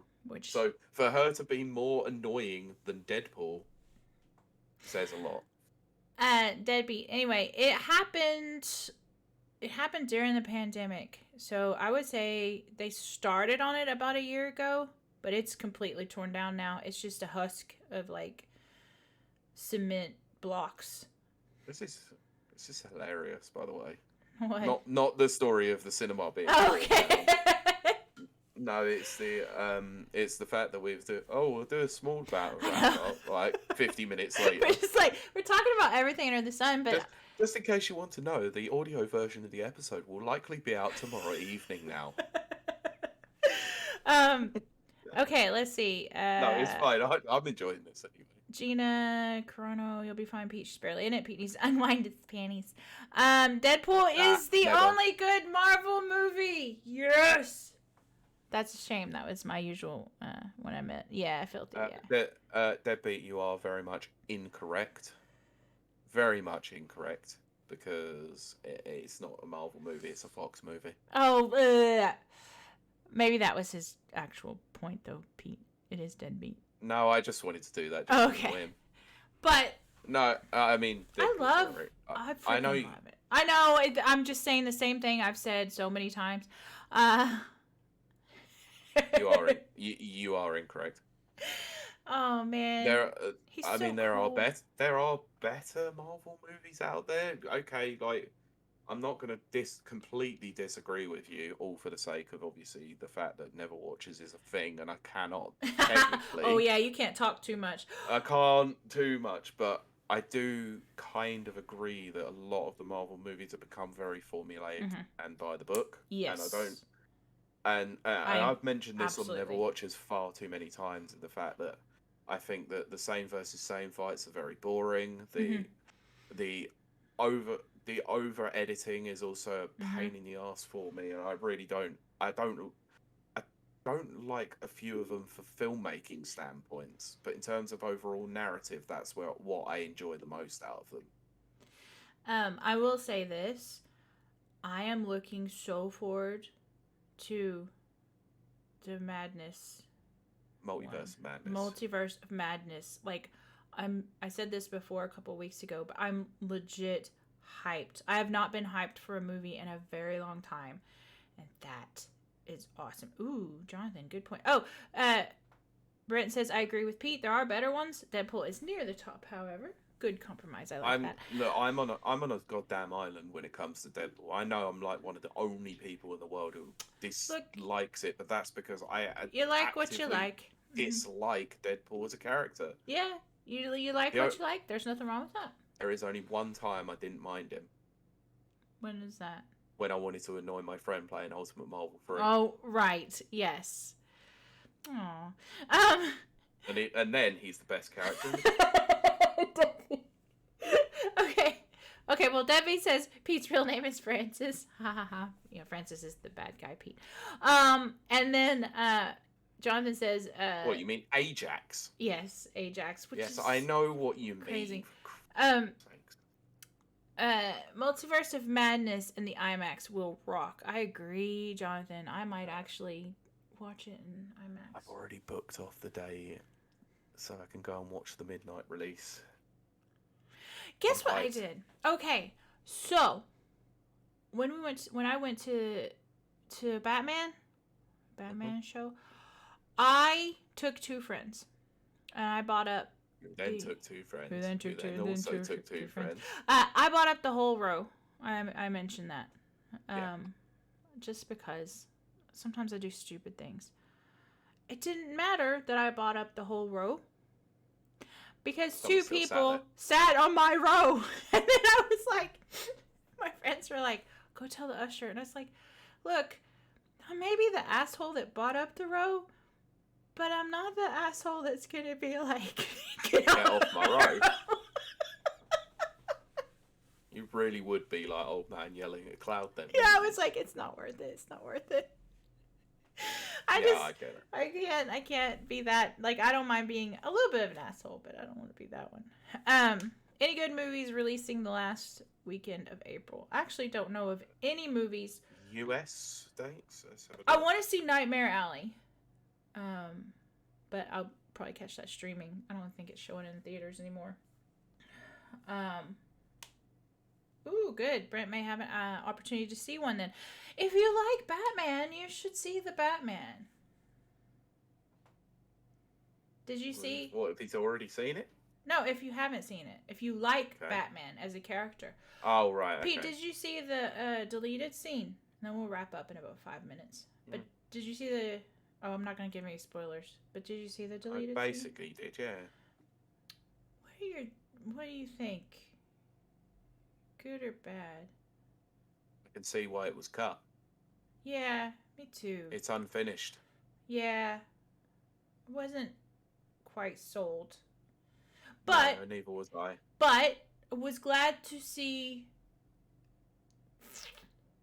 that character not portrayed as a sexy, chaotic character. Yeah. Does that make sense? Okay. I do. Yeah, I know exactly what you mean. And yeah, Jonathan, that was my first thought, which is curious where it would fit in the script. Yeah, I kept trying to rack my brain, trying to figure out. Brent, I don't know if it will be, because I think one of the things that they did say, especially with Warner Brothers, is that their turnaround for HBO Max is about 45 days now. Oh, right. So it's more than likely to be on HBO Max by the time the end of April turns up. Well, let me know what y'all go see, anyone, because now I can actually go to town and not be scared that I'm going to die. Yeah. I'm not buying up a row anymore. I know, I was actually looking at films that were releasing in April over in the US, and I cannot find anything that looks anywhere decent, if I'm honest. Right. Brent says I can just watch it on HBO then. You should. I would like to know your opinion. I would. Jonathan says it will be. I can almost 100% confirm, as I have someone working at HBO that I know. Ooh, just. Oh, is that our uncle that used to I was work gonna at say, Nintendo? my uncle works at Nintendo. Yeah, he changed career and he moved on to HBO. He's become a managing director. Oh my goodness. Oh dear, dear, dear. I do think we're gonna wrap it up because it's like 10 o'clock. I'm getting sleepy. Yeah, and I was supposed to actually edit the podcast, but I can't do so until we actually come off Twitch. Until we go offline. Jonathan I says, can't download the file. I know. Jonathan says, no, a friend. He's not old enough to be my uncle. He works on the HBO Max UI UX. Ooh, nice. For a while there, I was gonna be a UX designer, and I went. Is there anything else that you can confirm that's coming to HBO Max anytime soon? Christmas is coming. Not that anything that I would watch on HBO Max, and whether or not even works over here, I don't know. Oh yeah. See, I have to get creative if I want to get HBO shows. You mean sailing? Oh yeah, I do a lot of sailing. Either that or VPNing. Yeah. You know what sucks? Okay, and then we really are gonna wrap it up. Like when I first moved here, South Park was still on Netflix. Mm-hmm. And I was happy to watch that. Well, then they took them off Netflix and they put them on the like southpark.com or something like that. Yep. So I had to use. They're not there anymore now. No, now they've moved even more. But I had to use. Where they are? I don't think so. I don't think I know anymore. No. Paramount Plus. Why am I not surprised? But I had to use a VPN to watch them. And then the channel, the southpark.com, not channel, the website, blocked all VPNs. Oh, of course they did. And I was like, really, Trey and Matt? You guys are like the biggest proponent. And they're also like, they used to be biggest proponents of pirating. Not that VPN is not pirating, by the way. Look, it's how they got their start. Like, exactly. Had it not been for pirated tapes, they would never have got a start. So that's why I just like, Oh, and Brent says, I can't wait for Taskmaster Max Plus. I've never seen Taskmaster. I don't really watch television, though, to be fair. I've never watched Taskmaster. The latest thing I've watched is... I've watched Peaky Blinders all over again. I can't watch this. Parents are doing the watch through of that at the moment. Yeah. Obviously, the final season's now out. The final season's so sad. I don't think I'm going to make it through. And then I'm about to watch Umbrella Academy again because the new one comes out in June. That's about the extent. Oh, I've been watching Dirk Gently just because I read the books as a kid and I wanted to see. There was no parallels, and that made me sad because I love Douglas Adams. But it's kind of grown on me. It's not a bad series. It's a weird one. Oh god, yeah. Sorry, he's mentioned. Severance. Mentioned something about Severance. I was just checking it out. I did hear really good things about it, but it's another it one looks of those things. cool. It's like, yeah, but it's the another one of those visuals situations. It's like so many subscription Oh, services. I know. Yeah. I'm getting bored of it. It's like Yeah. I don't want to have to set up something for Ted Lasso to then go on to Yeah. another to watch like all the Marvel stuff. Then we might as well it's just getting bundle it annoying. and call it cable. That's what everyone That's says. what they're doing, though. I know. It's dumb. It's so dumb. It's ridiculous. I don't. It really annoys me because I do want to watch things on Apple TV. Yeah, like Ted 'cause- Lasso, but I'm not gonna spend the money to go and watch it. I want to watch Macbeth that's on Apple TV because it looks amazing. It just looks... Because I've told people before I'm really into Shakespeare. Yeah. And it just looks amazing. But Jonathan says, subscription services, you were the chosen one. Yeah. Yeah. I'm winding down. It's 10. I'm tired. Yeah. I still haven't eaten. I'm not working out. But... No, that's definitely not happening. But And I I'm have definitely enjoyed... not editing tonight. No. But I have definitely enjoyed our time together, and that's not me being cheesy. That's like for real. And No, short also- episode, long stream. Might even just put the whole stream out. As an I wouldn't episode. do that. I wouldn't do that. Oh. We get a little controversial there at the end. But that's why Yeah. I really want to thank everyone for indulging me because I have a lot of brain thoughts, and I like to vomit my brain thoughts and not offend people. Yeah, big bugger off. I've had two or three Slackers. incredibly long days. I need sleep. Let's see. Actually, Series 9 doesn't drop till the 15th, so a while to wait.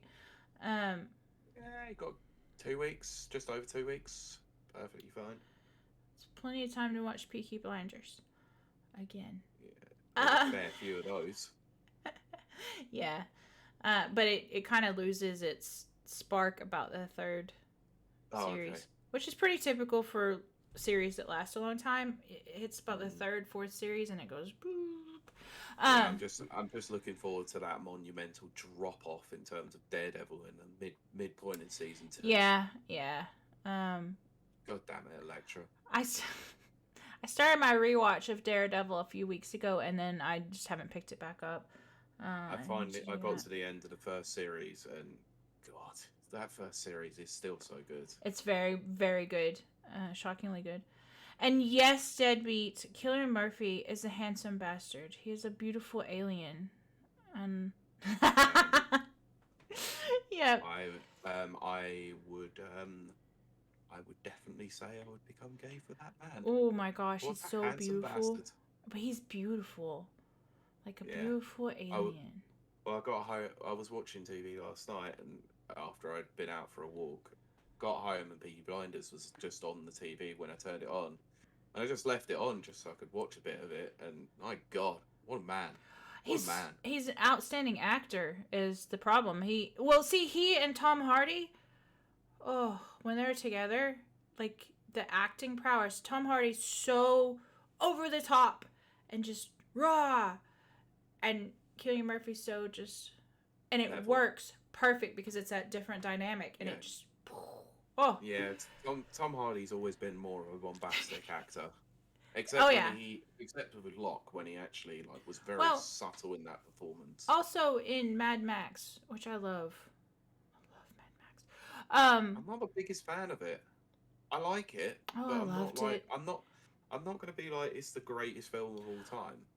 Definitely not, but because it has a lot of enjoyable parts about it. Well, I think for me, because I was such a fan of the originals. And then here we go, 20 years later or whatever, and Romero, whatever his name is. I forgot his name. Miller. George Miller. Thank you. Romero's Zombies. Miller is Mad Max. It's... The quality is exactly the same. And I mean that in a good way, not like, some people say, oh, old quality is bad. No, it has... Oh, my... so beautiful. What? I've just received a meme from someone, and Christ almighty, is probably one of the worst ones I think I'll ever see. Oh, goodness. See if you can see this. It's a wee... I don't know what's going on there. It's Queen. Boom, boom, tsh. Boom, boom, we will rock you. Oh my goodness. Oh dear. Yeah, it's bad. It really is bad. Okay, so Sucked. Brent said I went on a date with a beautiful alien once. And then Deadbeat says Pete hated the female presence in the story. What? Talking about Peaky Blinders. I think. I haven't even watched it. I've watched at it. No, Jonathan says, have you seen the Sonic Rings one? Oh, Mad Max. Are you talking about Mad Max? Okay. Oh, bugger off. I had no problem with the female presence of the movie. I just... Pete, that was literally my first thought. No, Charlize Theron's a very good actress, and I really like that angle of the story, actually. I just didn't like Max. I didn't like... Really? I didn't like Tom Hardy's interpretation of Max, considering I thought Mel Gibson done a wonderful job back in the days with him. He did, which is sad. He was far too stoic for my liking. Well, I mean, Max. Frick, I'm too tired. What's his face? Mel Gibson. Yeah. His characterization was he was a bit stoic. Towards the third. First one, he's not stoic at all. He was just like shooting people in the face and being angry. God, I love that Road Warrior. I just love that whole series. I just do. The second movie's really, really good. I haven't watched Under the Thunderdome at all. But... Oh, Thunderdome is my favorite, which is the most poorly received one, and it is my absolute favorite. I love Tina Turner. Now, She's so amazing. The problem I have with it is going back and watching Mad Max 2 is quite difficult nowadays, considering there are so many inconsistencies with the sound Oh, and dialogue. well, see, I wouldn't have noticed that. That's Go back and watch it now. There are so many inconsistencies when it comes to audio. Like But there I'm are not an scenes audiophile. when no, there are scenes when dialogue is very hard to hear. Yeah. And then there are scenes when environment is too loud. Right. Well, yeah, that's probably I mean, true. it's a feature of the 80s, and I was gonna say, movies, exactly. guess, and it's just I shouldn't be Commando's too harsh like on that it. as well. I wasn't too harsh on it. I still very much enjoyed Mm-hmm. the movie. It's just it does take you out of the experience at some points. Yeah, well, I can get that, but I really do love Mad Max Beyond Thunderdome. I do, and I am not ashamed of it. People say it's the weakest. Oh yeah, okay, we need to go. We're wrapping up. All right. Come on. You guys have been awesome. Tip your waitresses. No, I'm kidding. But you guys have been awesome. Thank you so much for indulging me. And I'm sure Pete feels the same way, but I won't speak for him. Nah, you all suck. Get out. No, especially that deadbeat. No, I'm joking. No, thanks everyone. You've been amazing. Tip your Chris rocks. I'm gonna go have a Chris on the rocks. That sounds like a euphemism for going to the toilet, though. It kind of does. Yeah, I'm gonna do that. But and yes, Fury Road is so good. I might go watch that actually now as I go to sleep. Anyway, thank you guys for joining us. I should be back on Friday.